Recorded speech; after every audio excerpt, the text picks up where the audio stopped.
ಈ ಚುನಾವಣೆಗೋಸ್ಕರ ನಾನು ಪ್ರಣಾಳಿಕೆ ಮಾಡ್ತಾ ಇಲ್ಲ. ಇದು ನನ್ನ ಮನಸ್ಸಿನಲ್ಲಿ ಬೇರೂರಿದೆ.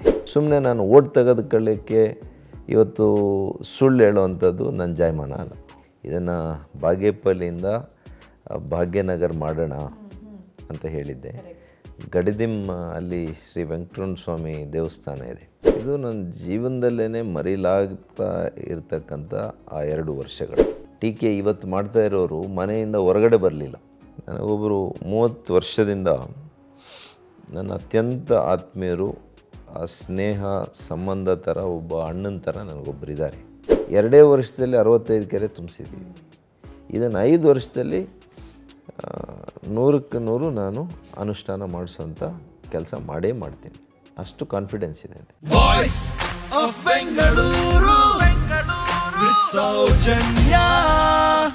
ಇವ್ರು ಹುಟ್ಟಿದ್ದು ಚಿಕ್ಕಬಳ್ಳಾಪುರದಲ್ಲಿ. ಇದು ಇವರ ಕರ್ಮಭೂಮಿ. 2024 ಲೋಕಸಭಾ ಚುನಾವಣೆಯಲ್ಲಿ ಇದೇ ಚಿಕ್ಕಬಳ್ಳಾಪುರ ಕಾನ್ಸ್ಟಿಟ್ಯುನ್ಸಿಯ ಕ್ಯಾಂಡಿಡೇಟ್ ಆಗಿ ಕಂಟೆಸ್ಟ್ ಮಾಡ್ತಿರುವಂತಹ ನಮ್ಮೆಲ್ಲರ ಪ್ರೀತಿಯ ಕೆ ಸುಧಾಕರ್ ಸರ್ನ ಇವತ್ತಿನ ಕಾರ್ಯಕ್ರಮಕ್ಕೆ ವೆಲ್ಕಮ್ ಮಾಡೋಣ. ಸರ್ ನಮಸ್ತೆ, ವೆಲ್ಕಮ್. ಹಾಗೂ ಮೊಟ್ಟ ಮೊದಲನೇದಾಗಿ ಹಾರ್ಟಿಯೆಸ್ಟ್ ಕಂಗ್ರ್ಯಾಚುಲೇಷನ್ ಸಕ್ಸಸ್ಫುಲ್ ನಾಮಿನೇಷನ್ಸ್ಗೆ. Thank you madam, thank you. Sir, ಇವಾಗ ಯುಗಾದಿ ಈಗಷ್ಟೇ ಮುಗಿದಿದೆ, ವರ್ಷದೊಡಕು ಮುಗಿದಿದೆ. ಹೇಗೆ ನಡೀತು ಹಬ್ಬ ಎಲ್ಲ? How was it? ಇಲ್ಲ, ಹಬ್ಬ ಎಲ್ಲ ಯುಗಾದಿ ಹಬ್ಬದ ಎಲ್ರಿಗೂ ಶುಭಾಶಯಗಳನ್ನು ತಿಳಿಸಿದ್ದೀನಿ. ಯುಗಾದಿ ಅಂದರೆ ತಮಗೆಲ್ಲ ಗೊತ್ತಿದೆ, ಹೊಸ ವರ್ಷ. ಅದಕ್ಕಿಂತ ದೊಡ್ಡದಾಗಿ ನಮ್ಮ ಭಾಗದಲ್ಲಿ ಹೊಸದಳಕು ಇನ್ನೂ ದೊಡ್ಡ ಹಬ್ಬ. ಅಫ್ಕೋರ್ಸ್ ನಾನು ವೆಜಿಟೇರಿಯನ್ ಆಗಿಬಿಟ್ಟಿದ್ದೀನಿ. ಓಕೆ. ಹಾಗಾಗಿ ನನಗೇನು ವಿಶೇಷ ಇಲ್ಲ ಇವತ್ತು. ನಾನು ವೆಜಿಟೇರಿಯನ್ ಆಗಿರೋದ್ರಿಂದ ಇನ್ಫ್ಯಾಕ್ಟ್ ಇವತ್ತು ಕುಮಾರಣ್ಣವ್ರ ಮನೆಯಲ್ಲಿ ಊಟ ಇಟ್ಕೊಂಡಿದ್ರು. ಸೊ ಅಲ್ಲೆಲ್ಲ ತರಾವರಿ ಊಟ ಇತ್ತು, ಅಲ್ಲಿ ಮಾಂಸಾಹಾರಿ ಇತ್ತು. ಬಟ್ ಅಫ್ಕೋರ್ಸ್ ನಾನು ಅನ್ನ ರಸಮ್ಮು, ಸ್ವಲ್ಪ ಅನ್ನ, ಮೊಸರನ್ನ ಮಾತ್ರ ತಿಂದೆ. Okay okay. ಸೊ ನಿಮ್ಮ ಎಜುಕೇಷನಲ್ ಕ್ವಾಲಿಫಿಕೇಷನ್ ಆಫ್ಕೋರ್ಸ್ ಎಲ್ಲರಿಗೂ ಗೊತ್ತು, MBBS ಅಂತ. ಆ್ಯಂಡ್ ಐ ಥಿಂಕ್ ಅದಾದಮೇಲೆ ನೀವು ಯಂಗೆಸ್ಟ್ ಕ್ಯಾಬಿನೆಟ್ ಮಿನಿಸ್ಟರ್ ಆದಾಗ ರೈಟ್ ಮಿನಿಸ್ಟ್ರಿನೇ ನಿಮಗೆ ಸಿಕ್ತು ಅಂತ ಅನ್ಸುತ್ತೆ, ರೈಟ್? ಹೆಲ್ತ್ ಮಿನಿಸ್ಟ್ರಿ ಒಂದು. And at the age of 46 ನೀವು ಹೆಲ್ತ್ ಮಿನಿಸ್ಟರ್ ಆಗ್ತೀರಾ. ಸೊ ಇವಾಗ ಯು 50, ಸೊ ಹಾಫ್ ಸೆಂಚುರಿಲಿದ್ದೀರಾ. ನೀವೊಂದು ಈ ಕ್ರಿಕೆಟಲ್ಲಿ ನಾವು ನೋಡಿದ್ರೆ ಫಸ್ಟ್ ಇನ್ನಿಂಗ್ಸಲ್ಲಿ ಅಥವಾ ಸೆಕೆಂಡ್ ಇನ್ನಿಂಗ್ಸಲ್ಲಿ ಟೈಮ್ ಔಟ್ ಅಂತ ಇರುತ್ತೆ. So it's not the end of an innings, just a time out. ನೀವು ಟೈಮ್ ಔಟ್ ತೊಗೊಂಡು ಇವಾಗ ಮತ್ತೆ ಬಂದಿದ್ದೀರಾ, ಅಥವಾ do you think this is your second innings? ಬಹುಶಃ ಡೆಸ್ಟಿನಿಯಲ್ಲಿತ್ತು ಅಂತ ಕಾಣುತ್ತೆ. 3 ಸಲ ನೀನು ವಿಧಾನಸಭೆಯಲ್ಲಿ ಇದೆಯಾ, ರಾಜ್ಯ ಜನರ ಸೇವೆ ಮಾಡಿದೆಯಾ, ಒಂದು ಸಲ ಪಾರ್ಲಿಮೆಂಟ್ಗೆ ಹೋಗಿ ದೇಶ ಸೇವೆ ಮಾಡು, ಮೋದಿಯವರ ಕಾಲಘಟ್ಟದಲ್ಲಿ ಅವ್ರ ಜೊತೇಲಿ ಕೆಲಸ ಮಾಡಬೇಕು ಅನ್ನುವಂಥ ಡೆಸ್ಟಿನಿ ತೀರ್ಮಾನ ಅಂತ ಕಾಣ್ತದೆ. ಓಕೆ. ಸೊ ಮೋದಿಯವರ ಹೆಸರನ್ನ ನೀವು ತಗೊಳ್ತಿದ್ದ ಹಾಗೆ ನಿಮ್ಮನ್ನು ಚಿಕ್ಕಬಳ್ಳಾಪುರದ ಮೋದಿ ಅಂತ ಕರೀತಾರೆ. I think that should be a fantastic compliment ನಿಮಗೆ. ಅದಕ್ಕಿಂತ ಹೆಚ್ಚಿನ ಕಾಂಪ್ಲಿಮೆಂಟ್ ಒಬ್ರು ಕೊಡೋದಕ್ಕೆ ಸಾಧ್ಯನೇ ಇಲ್ಲ. ಒಂದು, ನಿಮ್ಮ ಕ್ಷೇತ್ರದ ಜನ ಇದ್ರ ಬಗ್ಗೆ ಏನಂತಾರೆ? ಅಂದರೆ ಯಾಕಾಗಿ ನಿಮ್ಮನ್ನು ಅವರು ಚಿಕ್ಕಬಳ್ಳಾಪುರದ ಮೋದಿ ಅಂತ ಕರೀತಾರೆ ಸರ್? ಮೋದಿ ಹೆಸರೇ it is synonymous with development. ಅದೇ ಅವರ ಮಾರ್ಗದರ್ಶನದಲ್ಲೇ ನಾನು ಚಿಕ್ಕಬಳ್ಳಾಪುರವನ್ನು ಅಭಿವೃದ್ಧಿ ಮಾಡ್ತಾ ಇರ್ತಕ್ಕಂಥ ಪರಿ ನೋಡಿ ಬಹುಶಃ ಕೆಲವರು ನನ್ನ ಹಿತೈಷಿಗಳು, ನನ್ನ ಅಭಿಮಾನಿಗಳು ಹೇಳ್ಬೋದು. ಬಟ್ ಅಫ್ಕೋರ್ಸ್ ಅವರು ಮೋದಿಯವರು ಭಾಳ ಎತ್ತರಕ್ಕಿದ್ದಾರೆ. ನಾವು ಅವರ ಆದರ್ಶಪ್ರಾಯರಷ್ಟೇ ನನಗೆ. Okay okay. And also I think you are very unique ಈ ಎಲೆಕ್ಷನಲ್ಲಿ, ಬಿಕಾಸ್ ಯು ಆಲ್ರೆಡಿ ಪ್ರಾಮಿಸ್ಡ್ ಜನರಿಗೆ ಇದನ್ನು ಮಾಡಿಕೊಡ್ತೀರಾ ಅಂತ. Was it a conscious decision? Okay, ಮುಂಚೆನೇ ಪ್ರಾಮಿಸ್ ಮಾಡೋಣ ಅನ್ನೋದು? ನಾನು ಯಾವಾಗಲೂ ಕೂಡ ಜನರಿಗೆ ನಾನು ಏನು ಮಾಡ್ತೀನಿ, ಮತ್ತು 2ನೇ ಎಲೆಕ್ಷನ್ಗೆ ಹೋಗುವಾಗ 5 ವರ್ಷದಲ್ಲಿ ನಾನು ಏನು ಮಾಡಿದ್ದೆ ರಿಪೋರ್ಟ್ ಕಾರ್ಡ್ ಇಟ್ಕೊಂಡೇ ಹೋಗೋದು. ಸೊ ಈ ಚುನಾವಣೆಗೋಸ್ಕರ ನಾನು ಪ್ರಣಾಳಿಕೆ ಮಾಡ್ತಾಯಿಲ್ಲ. ಇದು ನನ್ನ ಮನಸ್ಸಿನಲ್ಲಿ ಬೇರೂರಿದೆ. ಸಣ್ಣ ವಯಸ್ಸಿನಿಂದ ನೋಡಿರುವಂಥ ಚಿತ್ರಣ ನಮ್ಮ ಭಾಗದ್ದು. ಹಾಗಾಗಿ ನಾನೆಲ್ಲೋ ಹೊರಗಿನಿಂದ ಬಂದು ಇಲ್ಲಿ ನಿಂತಿಲ್ಲ. ಇಲ್ಲೇ ಹುಟ್ಟಿದ್ದೇನೆ, ಇದೇ ನನ್ನ ಕರ್ಮಭೂಮಿ. ಇಲ್ಲಿನ ಸಮಸ್ಯೆ ಬಗ್ಗೆ ಗೊತ್ತು, ಇಲ್ಲಿನ ಜನರ ಬಗ್ಗೆ ಗೊತ್ತು, ಸಂಸ್ಕೃತಿ ಬಗ್ಗೆ ಗೊತ್ತು. ಹಾಗಾಗಿ ಇದಕ್ಕೆ ನಿರ್ದಿಷ್ಟವಾದಂಥ ಒಂದು ಪರಿಹಾರ ಹುಡುಕಬೇಕು. ನಾನು ಇಂಥ 5 ವರ್ಷದಲ್ಲಿ ಏನು ಪ್ರಾಕ್ಟಿಕಲಿ ಮಾಡಲಿಕ್ಕಾಗುತ್ತೆ ಅದನ್ನು ಮಾತ್ರ ನಾನು ಅಶ್ಯೂರ್ ಮಾಡ್ತೀನಿ. ಸುಮ್ಮನೆ ನಾನು ಓಟ್ ತೆಗೆದುಕೊಳ್ಳಿಕ್ಕೆ ಇವತ್ತು ಸುಳ್ಳು ಹೇಳುವಂಥದ್ದು ನನ್ನ ಜಾಯಮಾನ ಅಲ್ಲ. Okay. So will come to your promises because ನಾನು ಒಂದಷ್ಟನ್ನು ಲಿಸ್ಟ್ ಮಾಡ್ಕೊಂಡಿದ್ದೀನಿ. ಆ ಎಲ್ಲದ್ರ ಬಗ್ಗೆ ಮಾತಾಡ್ತಾ ನೀವು ಅದನ್ನು ಹೇಗೆ ಫುಲ್ಫಿಲ್ ಮಾಡ್ತೀರಾ ಅನ್ನೋದನ್ನು ನಮಗೆ ಹೇಳಬೇಕಾಗತ್ತೆ. ಬಟ್ ದೆನ್ ಅದಕ್ಕೂ ಮುಂಚೆ ಸರ್, ನಿಮ್ಮ ಕಾನ್ಸ್ಟಿಟ್ಯೂನ್ಸಿ ಚಿಕ್ಕಬಳ್ಳಾಪುರ ಕಾನ್ಸ್ಟಿಟ್ಯೂನ್ಸಿ, ಒಂದೊಂದು ಕ್ಷೇತ್ರದ ಬಗ್ಗೆನೂ ನಾನು ಹೇಳ್ತಾ ಹೋಗ್ತೀನಿ. ಆಯಾ ಕ್ಷೇತ್ರದ ಬಗ್ಗೆ ನಮಗೆ ಗೊತ್ತಿಲ್ಲದಿರೋ ವಿಷಯಗಳನ್ನ ನೀವು ನಮಗೆ ತಿಳಿಸ್ಬೇಕು, ಬಿಕಾಸ್ ಅದು ನಿಮ್ಮ ಕರ್ಮಭೂಮಿ. ಓಕೆ, ಮೊದಲನೇದಾಗಿ ಚಿಕ್ಕಬಳ್ಳಾಪುರ. ಚಿಕ್ಕಬಳ್ಳಾಪುರ ಒಂದು ಪುಣ್ಯಭೂಮಿ ಹೇಳಬೇಕು ಅಂತಂದರೆ, ಎರಡು ಇವತ್ತು ನಮಗೆ ಭಾರತ ರತ್ನ ಕೊಟ್ಟಿರುವಂಥ ಭೂಮಿ ಇದು. ನಮ್ಮ ಸರ್ ಎಂ ವಿಶ್ವೇಶ್ವರಯ್ಯನವರು ಇರ್ಬೋದು, CNR ರಾವ್ ಅವರು ಇರ್ಬೋದು, ಇವರಿಬ್ಬರು ಕೂಡ ಚಿಕ್ಕಬಳ್ಳಾಪುರ ಜಿಲ್ಲೆಯವರು.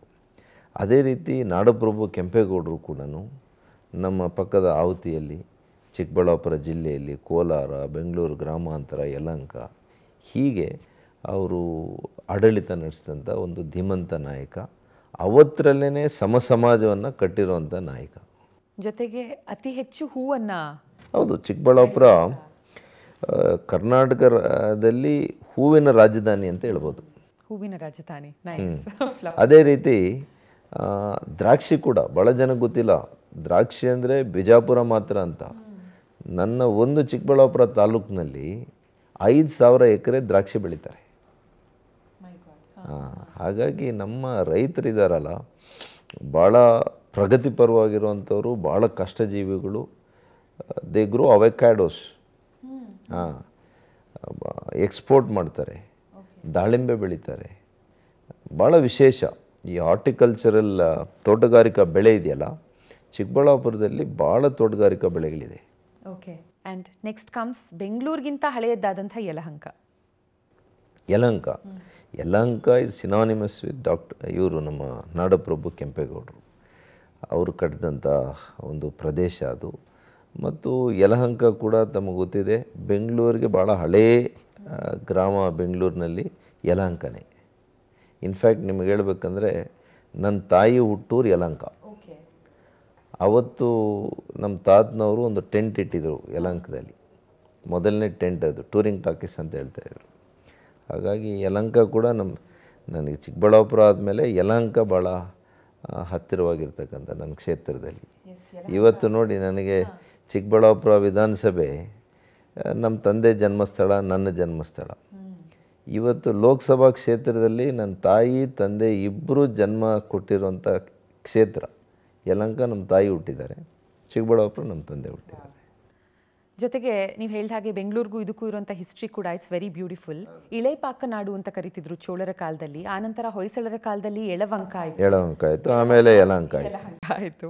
ಆ್ಯಂಡ್ ನೆಕ್ಸ್ಟ್ ಕಮ್ಸ್ ಸಾಕಷ್ಟು ದೇವಸ್ಥಾನಗಳನ್ನ ನಾವಿಲ್ಲಿ ನೋಡ್ತೀವಿ. ನೆಲಮಂಗಲ. ಹೌದು, ಶಿವಗಂಗೆ.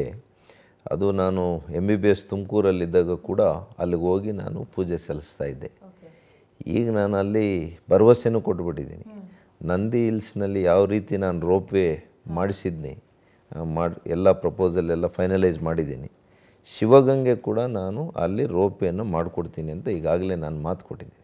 Okay okay. ಆ್ಯಂಡ್ ಅಲ್ಲಿ ಸಾಕಷ್ಟು ದೇವಸ್ಥಾನಗಳು, ತುಂಬ ಹಳೆಯ ದೇವಸ್ಥಾನಗಳಿದೆ. ಅದರಲ್ಲಿ ಒಂದು which is very special is Janamejaya ರಾಜ ಕಟ್ಟದಂಥ ಒಂದು ದೇವಸ್ಥಾನ ಕೂಡ ಇದೆ, ಶ್ರೀ ವೈನತೆಯರ್ ಹಾಗೂ ಲಕ್ಷ್ಮೀ ವೆಂಕಟರಮಣ ಸ್ವಾಮಿ ದೇವಸ್ಥಾನ.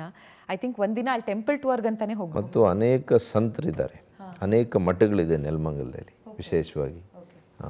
And next comes Hosakote. Hosakote ತಮಗೆ ಗೊತ್ತಿದೆ, ಇವತ್ತು ವಿಜಯನಗರ ಸಾಮ್ರಾಜ್ಯರು ಇವರೆಲ್ಲ ಕೂಡ ಆಳಿದಂಥದ್ದು. ಮತ್ತು ಅಲ್ಲಿ ಮೊದಲನೇ ಬ್ರಿಟಿಷ್ ವಾರ್ ಕೂಡ ಅಲ್ಲೇ ಆಗಿದ್ದು. ಮತ್ತು ಕೋಟೆ ಪ್ರದೇಶ ಭಾಳ ವಿಶೇಷವಾಗಿರುವಂಥ ಹೊಸಕೋಟೆ. ಮತ್ತು ಇವತ್ತು ಏನಾಗಿದೆ, ಎಂಟೈರ್ ಇಂಡಸ್ಟ್ರಿಯಲೈಸೇಷನ್ ಆಗ್ತಾಯಿದೆ ಹೊಸಕೋಟೆಯಲ್ಲಿ. Okay okay. And de facto capital of ನಮ್ಮ ಬೆಂಗಳೂರು ದೇವನಹಳ್ಳಿ. ಅಂತಾರಾಷ್ಟ್ರೀಯ ವಿಮಾನ ನಿಲ್ದಾಣ ತೆಗೆದುಕೊಳ್ಳಿ, ಅಥವಾ ದೇವನಹಳ್ಳಿಯಲ್ಲಿ ತಾವು ಇವತ್ತು ಬೋಯಿಂಗ್ ಆಗಿದೆ. ದೇವನಹಳ್ಳಿಯಲ್ಲಿ ಕೂಡ ಇವತ್ತು ಹೊಸ ಜಿಲ್ಲಾಧಿಕಾರಿಗಳ ಕಚೇರಿ ಆಗಿದೆ. ದೇವನಹಳ್ಳಿ ಅಂತಂದರೆ ನೀವು ಹೇಳ್ದಂಗೆ ಬೆಂಗಳೂರಿಗೆ ಪರ್ಯಾಯವಾಗಿ ಬೆಳೀತಾ ಇರ್ತಕ್ಕಂಥ ಹೊಸ ಬೆಂಗಳೂರು ಪ್ರದೇಶ. ಇವೆಲ್ಲ ನಮಗೆ ಹೆಸರುಗಳು ಬೆಂಗಳೂರೇ ಅಂತ ಅನಿಸೋಷ್ಟು, ನಮಗಿದು ಗ್ರಾಮಾಂತರ ಅನಿಸೋದೇ ಇಲ್ಲ. First of all next comes Doddaballapura sir. Doddaballapura ಅತ್ಯಂತ ಹೆಚ್ಚಿಗೆ ನೇಕಾರರಿರುವಂಥ ಪ್ರದೇಶ. ಇವತ್ತು ನೂಲು ತೆಗೆಯೋದು ಇದೆಲ್ಲ ಕೂಡ ಭಾಳ ಫೇಮಸ್ ಅಲ್ಲಿ ದೊಡ್ಡಬಳ್ಳಾಪುರದಲ್ಲಿ. ದೊಡ್ಡ ಪ್ರಮಾಣದಲ್ಲಿ ಆ ಸಮಾಜ ಇದೆ ಅಲ್ಲಿ. ದೇವಾಂಗದವರು ಭಾಳ ದೊಡ್ಡ ಪ್ರಮಾಣದಲ್ಲಿದ್ದಾರೆ. ಟೆಕ್ಸ್ಟೈಲ್ ಇಂಡಸ್ಟ್ರಿ ಕೂಡ ಭಾಳ ಚೆನ್ನಾಗಿ ಬೆಳೆದಿದೆ ಅಲ್ಲಿ. ಅಫ್ಕೋರ್ಸ್ ಇತ್ತೀಚೆಗೆ ನಮ್ಮ ಸರ್ಕಾರ ಅಲ್ಲಿ ಎಲ್ಲ ಬ್ಯಾಂಗ್ಳೂರಿನ ಡಂಪನ್ನೆಲ್ಲ ಆಗ್ತಾ ಇರೋದು ಕೂಡ ಒಂದು ಸಮಸ್ಯೆ ಆಗಿದೆ. ಅದನ್ನು ಕೂಡ ನಾವು ಹ್ಯಾಂಡಲ್ ಮಾಡಬೇಕೀಗ. 2 ಭಾಳ ಪುಣ್ಯಕ್ಷೇತ್ರಗಳಿದೆ. ಒಂದು ಧಾರ್ಮಿಕ ಕ್ಷೇತ್ರಗಳು, ಮಧುರೈ ಶನೇಶ್ವರ ದೇವಸ್ಥಾನ, ಘಾಟಿ ಸುಬ್ರಹ್ಮಣ್ಯ. ಇವೆರಡೂ ಕೂಡ ಭಾಳ ವಿಶೇಷವಾಗಿರುವಂಥದ್ದು. ಎರಡಕ್ಕೂ ಕೂಡ ನಾವು ವಿಶೇಷ ಒತ್ತನ್ನು ಕೊಟ್ಟು ಅದನ್ನು ಮತ್ತಷ್ಟು ಅಭಿವೃದ್ಧಿ ಮಾಡುವಂಥ ಕೆಲಸ ಮಾಡಬೇಕಾಗಿದೆ. ಕರೆಕ್ಟ್. ನೀವು ಹೇಳಿದಾಗ ಇಲ್ಲೂ ಸಾಕಷ್ಟು ದೇವಸ್ಥಾನಗಳಿದೆ. ಇಂಥದ್ದೇ ಒಂದು ದೇವಸ್ಥಾನದ 1598ನೇ ಇಸವಿಯ ಒಂದು ಶಾಸನದಲ್ಲಿ ಬಳ್ಳಾಪುರ ತಾಂಡ ಅಂತ ಇದನ್ನು ಕರಿತಿದ್ರು ಅನ್ನೋ ಉಲ್ಲೇಖ ಕೂಡ ನಾವು ನೋಡಬಹುದು. ಈ ಜಾಗಗಳ ಹಳೆ ಹೆಸರನ್ನ ತಿಳ್ಕೊಳ್ಳೋದು ಒಂಥರ ಖುಷಿ ಇರುತ್ತೆ ಸರ್, ಯಾಕಂದರೆ ಹೇಗೆ ಈ ಹೆಸರು ಬಂತು ಅನ್ನೋದು ನಮಗೆ ಗೊತ್ತಾಗುತ್ತೆ. ಆಲ್ಸೋ ಹೊಯ್ಸಳರ ಬಲ್ಲಾಳ ರಾಜ, ಆತನಿಂದ ಕೂಡ ಇದಕ್ಕೆ ಹೆಸರು ಬಂದಿರಬಹುದು ಅಂತ ಹೇಳ್ತಾರೆ.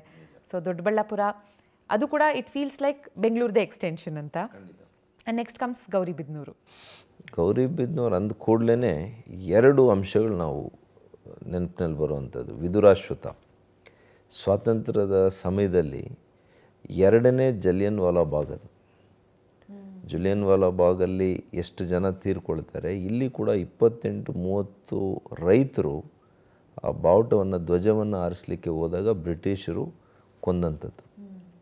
ಪ್ರಾಣ ಕೊಟ್ಟಿರುವಂಥ ಪುಣ್ಯ ಭೂಮಿ ಅದು ವಿದುರಾಶ್ವತ್ಥ. 2ನೇದು ಎಚ್ ನರಸಿಂಹಯ್ಯನವರು. ಎರಡೂ ಕೂಡ ಭಾಳ ಖ್ಯಾತಿಯನ್ನು ಪಡೆದಿರ್ತಕ್ಕಂಥದ್ದು ಗೌರಿಬಿದನೂರು. ಇನ್ನು ನೆಕ್ಸ್ಟ್ ಹೆಸರುಗಳ ಬಗ್ಗೆನೇ ಮಾತಾಡ್ತಾ ಬಾಗೇಪಲ್ಲಿ.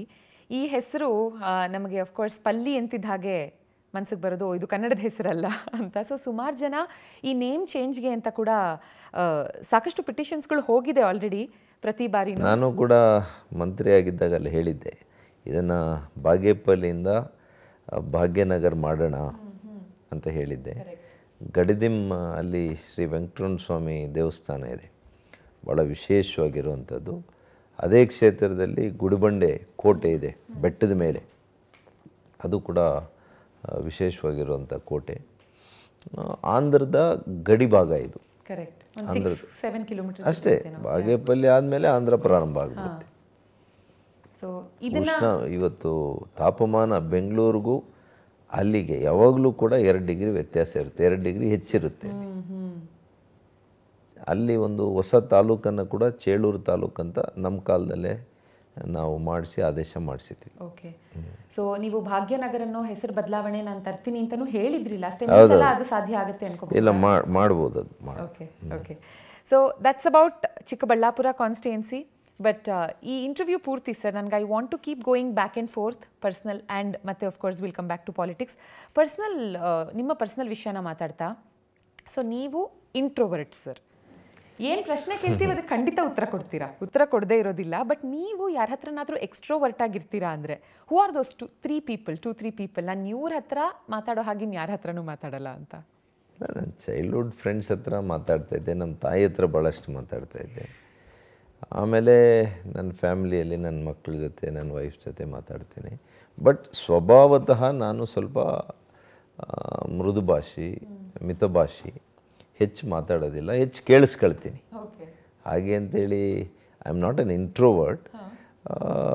ಅಫ್ಕೋರ್ಸ್ ನನ್ನ ಸೈನ್ ಕ್ಯಾನ್ಸೇರಿಯನ್ಸು ಭಾಳ ಬೇಗ ಓಪನ್ ಅಪ್ ಆಗಲ್ಲ, they take time. But we are extremely affectionate and dependable people. ಯಾವಾಗಲೂ ಕೂಡ ನಾವು ನಂಬಿಕಸ್ಥರು ಮತ್ತು ವೆರಿ ಕ್ಲೋಸ್ ನಿಟ್ ಫ್ಯಾಮಿಲಿ ವ್ಯಾಲ್ಯೂಸ್ನ ಅರ್ಥ ಮಾಡ್ಕೊಂಡಿರುವಂಥವ್ರು ನಮ್ಮ. ಹಾಗಾಗಿ ನಾನು ಹೆಚ್ಚು ಮಾತಾಡಲ್ಲ, ಆದರೆ ಖಂಡಿತವಾಗಿಯೂ ಕೂಡ ಏನೋ ಕಾನ್ವರ್ಸೇಷನ್ಗೆ ಏನು ಬೇಕೋ ಅಷ್ಟು ಮಾತಾಡ್ತೀನಿ. ಡಿಪೆಂಡಬಲ್ ಕ್ಯಾನ್ಸೇರಿಯನ್ಸ್ ಅಂತ ಹೇಳಿದ್ರಿ. ನಿಮ್ಮ ಟೀಮ್ ಹತ್ರ ನಾನು ಮಾತಾಡ್ತಾ ಇರಬೇಕಾದ್ರೆ ಅವ್ರು ನಿಮ್ಮನ್ನು ಕರೆದಿದ್ದೆ ಮಿಸ್ಟರ್ ಡಿಪೆಂಡಬಲ್ ಅಂತ. ಇನ್ಫ್ಯಾಕ್ಟ್ ಇದು ಅಫ್ಕೋರ್ಸ್ ಅವರು ಲಾಸ್ಟ್ ಕಪಲ್ ಆಫ್ ಮಂತ್ಸಲ್ಲಿ ವಿಟ್ನೆಸ್ ಮಾಡಿರೋದು ಅಷ್ಟೇ ಅಲ್ಲ, ನೀವು ಹೆಲ್ತ್ ಮಿನಿಸ್ಟರ್ ಆಗಿದ್ದಾಗ ಕೂಡ ಸರ್ಕಾರನೂ ನಿಮ್ಮನ್ನು ಮಿಸ್ಟರ್ ಡಿಪೆಂಡಬಲ್ ಆಗಿ ನೋಡ್ತು and you have fulfilled a lot of things. So will go back to ಈ ಕೋವಿಡ್ ಸಿಚುಯೇಷನ್. ಸೊ 2019-2020ನಲ್ಲಿ ಈ ಸಿಚುಯೇಷನ್ ಬಂದಾಗ nobody was ready. Nobody in the entire world was ready. So as a health minister ಅಂತೂ ನೀವು ready ಆಗಿರೋದಕ್ಕೆ ಸಾಧ್ಯನೇ ಇಲ್ಲ. ಎಲ್ಲರಿಗಿಂತ ಹೆಚ್ಚಿನ ಚಾಲೆಂಜಸ್ ನಿಮಗಿರುತ್ತೆ. ಇವತ್ತಿನ ದಿನ ಸರ್ ಜನ 1000 ಹೇಳಬಹುದು ಅಬೌಟ್ ದಟ್ ಸಿಚುವೇಶನ್. ಬಟ್ ನೀವು ಒಂದು ಅವಲೋಕನ ಅಂತ ಮಾಡಿದಾಗ ಈ ಸಿಚುವೇಶನ್ನ ನೀವು ಹೇಗೆ ಹ್ಯಾಂಡಲ್ ಮಾಡಿದ್ರಿ ಅಂತ ನಿಮ್ಗೆ ಅನ್ಸುತ್ತೆ, ಇದು ಎಂಟೈರ್ ಕೋವಿಡ್ ಸಿಚುವೇಶನ್? ಇದು ನನ್ನ ಜೀವನದಲ್ಲೇ ಮರೀಲಾಗ್ತಾ ಇರತಕ್ಕಂಥ ಆ 2 ವರ್ಷಗಳು. ಮತ್ತು ನನಗೆ ಯಾವಾಗಲೂ ಕೂಡ ಇಡೀ ನನ್ನ ಜೀವನದಲ್ಲಿ ಆ ಒಂದು ಭಾವನೆ ಉಳಿದಿರುತ್ತೆ. ಅಂಥ 6.5 ಕೋಟಿ ಜನರು ಕನ್ನಡಿಗರದು ಆ ಮಾರಣಾಂತಿಕ ಕಾಯಿಲೆಯಿಂದ ಅವ್ರನ್ನ ರಕ್ಷಣೆ ಮಾಡುವಂತಹ ಒಂದು ಸ್ಥಾನ ಅವತ್ತು ಅಲಂಕರಿಸಿದ್ದು ಆ ಭಗವಂತ ನನಗೆ ಕೊಟ್ಟಂಥ ಒಂದು ಆಶೀರ್ವಾದ ಅಂತ ಕಾಣುತ್ತೆ. ಅಫ್ಕೋರ್ಸ್ ಭಾಳ ಚಾಲೆಂಜಸ್ ಇತ್ತು. ನಾಳೆ ಏನು ಅಂತ ಗೊತ್ತಿಲ್ಲ, ಇವತ್ತು ಹೇಗೆ ಅಡ್ರೆಸ್ ಮಾಡಬೇಕು ಗೊತ್ತಿಲ್ಲ. ಪ್ರಾರಂಭದಲ್ಲಿ ಮಾಸ್ಕ್ ಇಲ್ಲ, PPE ಕಿಟ್ ಇಲ್ಲ, ಏನು ಅಂದರೆ ಏನು ವ್ಯವಸ್ಥೆ ಇಲ್ಲ. ವೈದ್ಯರಿಗೂ ಕೂಡ ಹೇಗೆ ಟ್ರೀಟ್ಮೆಂಟ್ ಮಾಡಬೇಕು ಗೊತ್ತಿಲ್ಲ. ಇದು ಸ್ಥಿತಿ. ಇಲ್ಲಿಂದ ನಾವು ಇವತ್ತೇನಾಗಿದೆ ತಾವು ನೋಡ್ಬೋದು. ಹಗಲಿಗೂ ರಾತ್ರಿಗೆ ಎಷ್ಟು ವ್ಯತ್ಯಾಸ ಇದೆ, ಅಷ್ಟು ಅಭಿವೃದ್ಧಿಯನ್ನು ಇವತ್ತು ಮಾಡಿ we are well prepared to face any eventuality, any health emergencies. ಈಗ ಯಾವುದೇ ಆರೋಗ್ಯ ತುರ್ತು ಪರಿಸ್ಥಿತಿಯನ್ನು ಇವತ್ತಿನ ಸರ್ಕಾರ, ಇವತ್ತಿನ ವ್ಯವಸ್ಥೆ ಅದನ್ನು ದೃಢವಾಗಿ ಎದುರಿಸುವಂಥ ಮೂಲಭೂತ ಸೌಕರ್ಯನ ನಾವು ಸಿದ್ಧ ಮಾಡಿದ್ದೀವಿ. ಮತ್ತು ಅನೇಕರ ಪ್ರಾಣ ರಕ್ಷಣೆ ಆಗಿದೆ. ರೆಕಾರ್ಡ್ ಟೈಮಲ್ಲಿ 10 ಕೋಟಿ ಜನರಿಗೆ 2 ಡೋಸ್, 10 ಕೋಟಿ ಡೋಸಸ್ಸು ವ್ಯಾಕ್ಸಿನ್ ಕೊಟ್ವಿ. ಒಂದು ವಾರ್ ಇದು. ಆ ವಾರ್ ಟೈಮಲ್ಲಿ ಏನು ಕೆಲಸ ಮಾಡಬೇಕು, ಹಗಲು ಗೊತ್ತಿಲ್ಲ, ರಾತ್ರಿನೂ ಗೊತ್ತಿಲ್ಲ, ಡೇ ಆ್ಯಂಡ್ ನೈಟ್ ಕೆಲಸ ಮಾಡಿದ್ದೀವಿ. ಬಟ್ ಅದೊಂದು ಚಾಲೆಂಜ್, ಲೈಫ್ ಟೈಮ್ ಚಾಲೆಂಜ್ ಅಂತ ಕಾಣುತ್ತೆ. ಅಂಥ ಚಾಲೆಂಜ್ ಮತ್ತೆ ಬಾರದೆ ಹೋಗ್ಬೋದು. 2ನೇ ಅಲೆಯಲ್ಲಂತೂ ಕೆಲವು ಸಂದರ್ಭಗಳಲ್ಲಿ ನಾನು ಒಬ್ಬನೇ ಇದ್ದಾಗ ಭಾಳ ಭಾವನಾತ್ಮಕವಾಗಿ ನನಗೆ ಗೊತ್ತಿಲ್ಲದಿರೋ ಕಣ್ಣೀರು ಬಂದಿದೆ ನನಗೆ. ಅಂಥ ಸ್ಥಿತಿಯನ್ನು ನಾನು ನೋಡಿದ್ದೀನಿ. ಯಾಕೆಂದರೆ ಎಂಥವ್ರಿಗೂ ನಾನು ಒಂದು ಬೆಡ್ಡನ್ನು ಕೊಡಿಸದೇ ಇರೋವಂಥ ಸ್ಥಿತಿ ತಲುಪಿತ್ತು. ಇಡೀ ದೇಶದಲ್ಲಿ ಆಕ್ಸಿಜನ್ ಯಾವುದೇ ಕಾಯಿಲೆಗೆ ಆ ರೀತಿ ಆ ಪ್ರಮಾಣದ ಆಕ್ಸಿಜನ್ ಬೇಕು ಅಂತ ನಮಗೆ ಯಾವ ಒಂದು ಕಂಡೀಷನ್ ಗೊತ್ತಿಲ್ಲ. ಈ ಕೋವಿಡ್ 2nd ವೇವಲ್ಲಿ ಬಂದಂಥದ್ದು. ಹಾಗಾಗಿ every day was A challenge. ಹಾಗಾಗಿ ವರ್ಣಿಸೋಕ್ಕಾಗಲ್ಲ. ಅದಕ್ಕೆ ನಾನು ಇನ್ಫ್ಯಾಕ್ಟ್ ನಾನೊಂದು ಬುಕ್ ತರ್ತಾ ಇದ್ದೀನಿ. ನನ್ನದೇ ಒಂದು ಬಯೋಗ್ರಫಿಯಲ್ಲಿ ಕೋವಿಡ್ ಯಾವ ರೀತಿ ಆ 2 ವರ್ಷ ಪ್ರತಿಯೊಂದು ಘಟನೆಯನ್ನು ಈ ರಾಜ್ಯದ ಜನರು, ಈ ದೇಶದ ಜನರು ತಿಳ್ಕೋಬೇಕು. ಮುಂದಿನ ಯುವ ಪೀಳಿಗೆ ಕೂಡ ಅರ್ಥ ಮಾಡ್ಕೋಬೇಕು. ಯಾವ ರೀತಿ ಒಂದು ಸರ್ಕಾರ, ಒಂದು ವ್ಯವಸ್ಥೆ ಜನರ ಪರವಾಗಿ ನಿಲ್ಲುತ್ತೆ, ಏನೆಲ್ಲ ಅದನ್ನು ಎದುರಿಸುತ್ತೆ, ಅದನ್ನು ನಾನು ತರ್ತಾ ಇದ್ದೀನಿ, ಡಾಕ್ಯುಮೆಂಟ್ ಮಾಡ್ತಾ ಇದ್ದೀನಿ. ಯಾಕೆಂದರೆ ಒಳ್ಳೆ ಕೆಲಸ ಮಾಡಿದಾಗ ಪ್ರಶಂಸೆಯೂ ಇರಬೇಕಾಗ್ತದೆ, ಬರೀ ಟೀಕೆಗಳಲ್ಲ. ಟೀಕೆ ಮಾಡ್ತಾ ಇದ್ದವರು ಮಾತಾಡಲಿಲ್ಲ ಅವತ್ತು. ಟೀಕೆ ಇವತ್ತು ಮಾಡ್ತಾ ಇರೋರು ಮನೆಯಿಂದ ಹೊರಗಡೆ ಬರಲಿಲ್ಲ. ಅವತ್ತು ಯುದ್ಧದ ಒಂದು ಸ್ಥಳದಲ್ಲಿದ್ದವರು ನಾವು ಯೋಧರ ರೀತಿ ಕೆಲಸ ಮಾಡಿದ್ದೀವಿ. It is okay. ನಾವು ಪಬ್ಲಿಕ್ ಲೈಫಲ್ಲಿ ಅಕ್ಯುಸೇಷನ್ಸು, ಈ ರೀತಿಯಲ್ಲಿ ಅಪಪ್ರಚಾರ ಇದು ಸಾಮಾನ್ಯ. ಬಟ್ ಆದರೆ ಇಷ್ಟೆಲ್ಲ ನಾವು ಕೆಲಸ ಮಾಡಿ ಕೂಡ ಅಪಪ್ರಚಾರ ಮಾಡ್ತಾರಲ್ಲ, ಎಲ್ಲೋ ಒಂದು ಕಡೆ ಮನಸ್ಸಿಗೆ ನೋವಾಗ್ತದೆ. But does it affect you in a longer run? Of course it affects me. I am also a human being.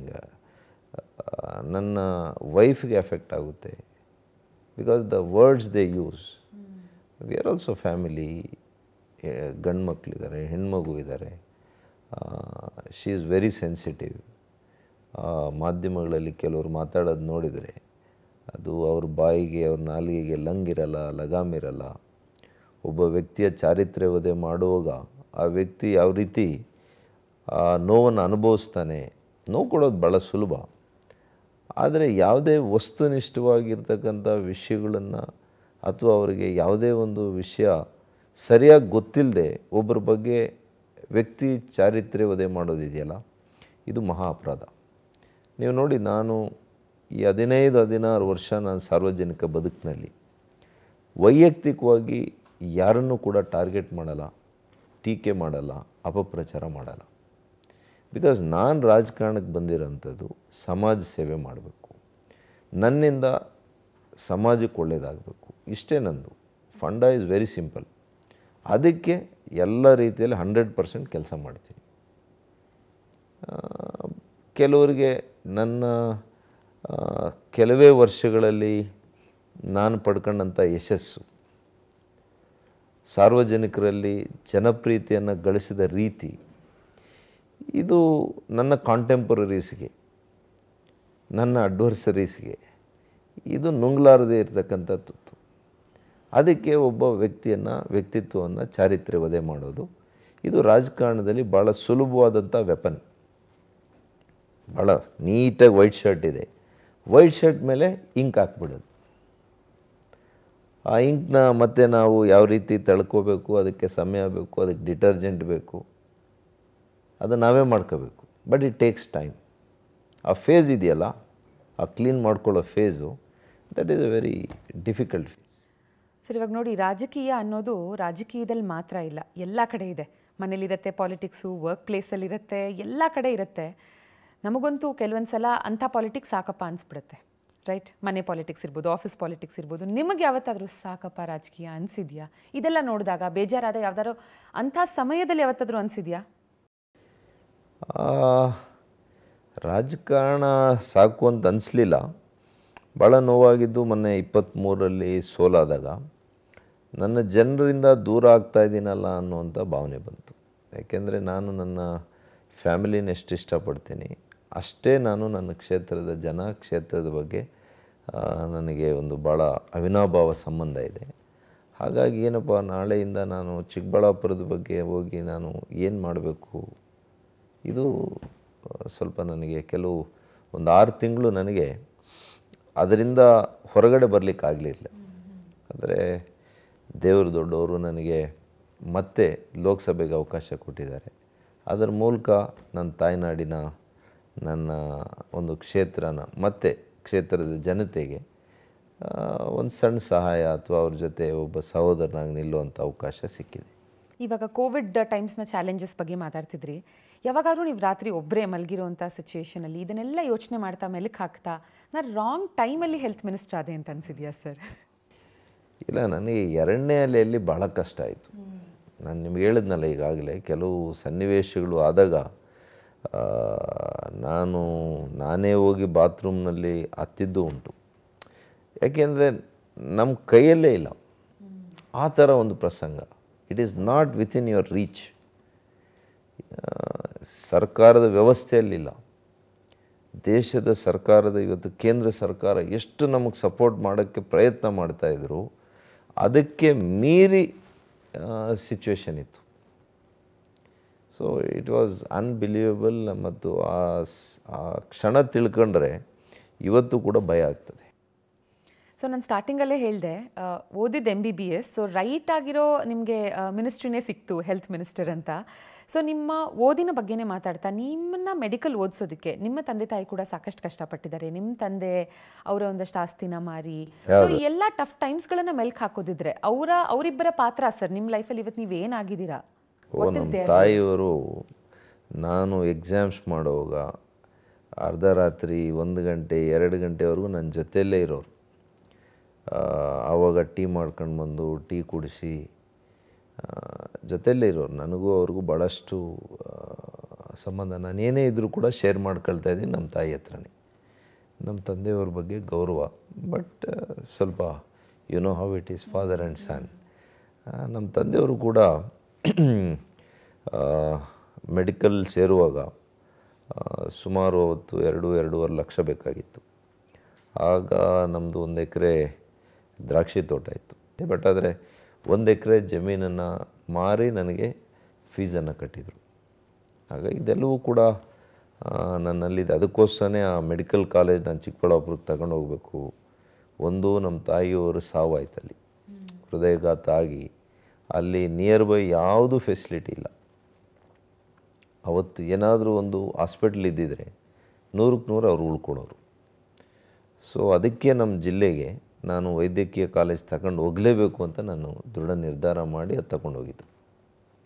ಒಂದು ದೊಡ್ಡ ಸಿನಿಮಾ ಬಿಡಿ, ಒಂದು ಶಾರ್ಟ್ ಫಿಲಮ್ ಮಾಡಿದ್ರೇ ನಾವು ಅದನ್ನು ಮಾರ್ಕೆಟಿಂಗ್ ಮಾಡಬೇಕು. ಅವತ್ತಿನ ಡೇ ಆ್ಯಂಡ್ ಏಜಲ್ಲಿ ನಾವಿದ್ದೀವಿ ಇವತ್ತಿನ ದಿನ. ಮಾರ್ಕೆಟಿಂಗ್ ಮಾಡಿಲ್ಲ ಅಂದರೆ ಒಳ್ಳೆ ಪ್ರಾಡಕ್ಟ್ ಕೂಡ ಜನರನ್ನ ತಲುಪಲ್ಲ. ಡು ಯು ಥಿಂಕ್ ನೀವು ಒಳ್ಳೆ ಕೆಲಸ ಮಾಡಿದ್ದೀರಾ ಬಟ್ ಮಾರ್ಕೆಟಿಂಗೇ ಮಾಡಿಲ್ಲ ಅಂತ? ಕೆಲವರು ಬರೀ ಮಾರ್ಕೆಟಿಂಗ್ ಮಾಡ್ತಾರೆ. ನಾನು ಮಾಡಲಿಕ್ಕೆ ಆಗಿಲ್ಲ. ನಾನು ಎಷ್ಟು ಮಾರ್ಕೆಟಿಂಗ್ ಮಾಡಬೇಕಾಗಿತ್ತು. ಈ ರಾಜಕಾರಣದಲ್ಲೂ ಕೂಡ ನಾವೇನೆಲ್ಲ ಕೆಲಸ ಮಾಡಿದ್ದೀವಿ, ಮಾಡಿರೋದನ್ನು ತೋರಿಸ್ಬೇಕಾಗುತ್ತೆ. ನಮಗೇನು ಮಾಡಿದ್ದೀವಿ ಜನರಿಗೆ ಅದನ್ನು ನೋಡ್ತಾರೆ. ಇವತ್ತು ನೋಡಿ, ಅಮೃತ ಗಂಗೆ ಅಂತ ನಾನು ಓನ್ ಟ್ರಸ್ಟಿಂದ ಮಾಡಿರೋವಂಥದ್ದು. ಇವತ್ತು ಸುಮಾರು 100ಕ್ಕೂ ಹೆಚ್ಚು ಅಮೃತ ಗಂಗೆಗಳು ಶುದ್ಧ ಕುಡಿಯೋ ನೀರಿನ ಘಟಕ ಮಾಡಿದ್ದೀನಿ. ಯಾಕೆ ಅಂದರೆ ನಮ್ಮ ಹಳ್ಳಿಗಳಲ್ಲಿ ನೀರಿನ ಕ್ವಾಲಿಟಿ ಭಾಳ, ಅದು ಆರ್ಸೆನಿಕ್ ಮೆಟೀರಿಯಲ್ ಇರ್ತಾಯಿತ್ತು. ಹಾಗಾಗಿ ಅವರ ಆರೋಗ್ಯದ ಮೇಲೆ ದುಷ್ಪರಿಣಾಮ ಆಗೋದು, ಫ್ಲೋರೋಸಿಸ್ ಇತ್ತು.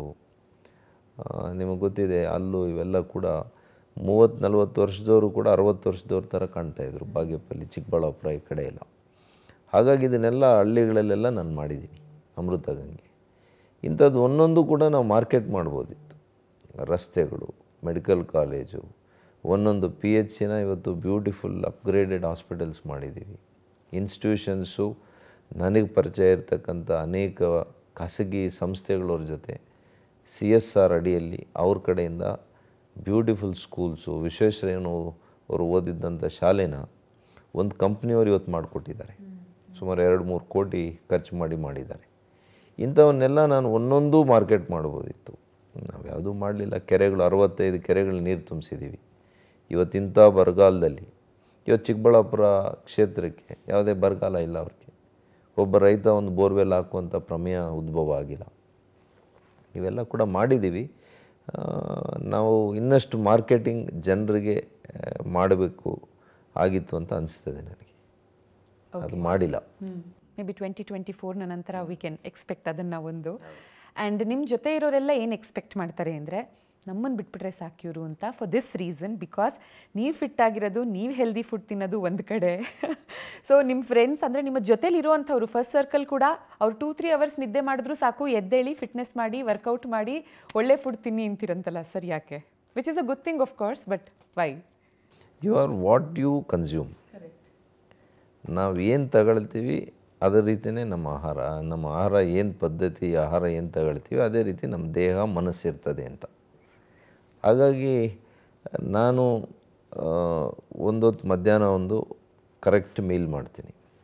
ಬೆಳಗ್ಗೆ ಸ್ವಲ್ಪ ಫ್ರೂಟ್ಸ್ ತಿಂತೀನಿ, ಒಂದು ABC ಜ್ಯೂಸ್ ಕುಡಿತೀನಿ, ಮತ್ತು ನೈಟ್ ಏನೂ ತಿನ್ನಲ್ಲ. I will do intermittent fasting. ಒಂದು 16 ಗಂಟೆ ಗ್ಯಾಪ್ ಇಡ್ತೀನಿ. Lunch to next day morning ಫ್ರೂಟ್ಸ್ವರೆಗೂ ಕೂಡ ಐ ಡೋಂಟ್ ಕನ್ಸ್ಯೂಮ್ ಎನಿಥಿಂಗ್. ಈಗ ಈ ಬಿಸಿಲಿಗೆ ಒಂದು 2-3 ಸಲ ಎಳ್ನೀರು ಕುಡಿತಾ ಇದ್ದೀನಿ. ಒಂದು typical day in your life ಹೇಗಿರುತ್ತೆ ಸರ್? ಜನರಲಿ ಎಷ್ಟೊತ್ತಿಗೆ ಎದ್ದೇಳ್ತೀರಾ? ಎಷ್ಟೊತ್ತವರೆಗೂ ಎದ್ದಿರ್ತೀರಾ? ಏನೇನು ಮಾಡ್ತೀರಾ? ನಾನು ಸಾಮಾನ್ಯವಾಗಿ 5 ಗಂಟೆನೇ ನಿದ್ದೆ ಮಾಡೋದು. ಈ ಚುನಾವಣೆ ಸಂದರ್ಭದಲ್ಲಿ ಈಗ 4 ಗಂಟೆಗೆ ಇಳಿದಿದೆ. ಅದು ಕೆಲವು ಸಲ 3:15 ಗಂಟೆಗೂ ಆಗ್ತಾಯಿದೆ, 3:30-4 ಗಂಟೆ ಆಗ್ತಾಯಿದೆ.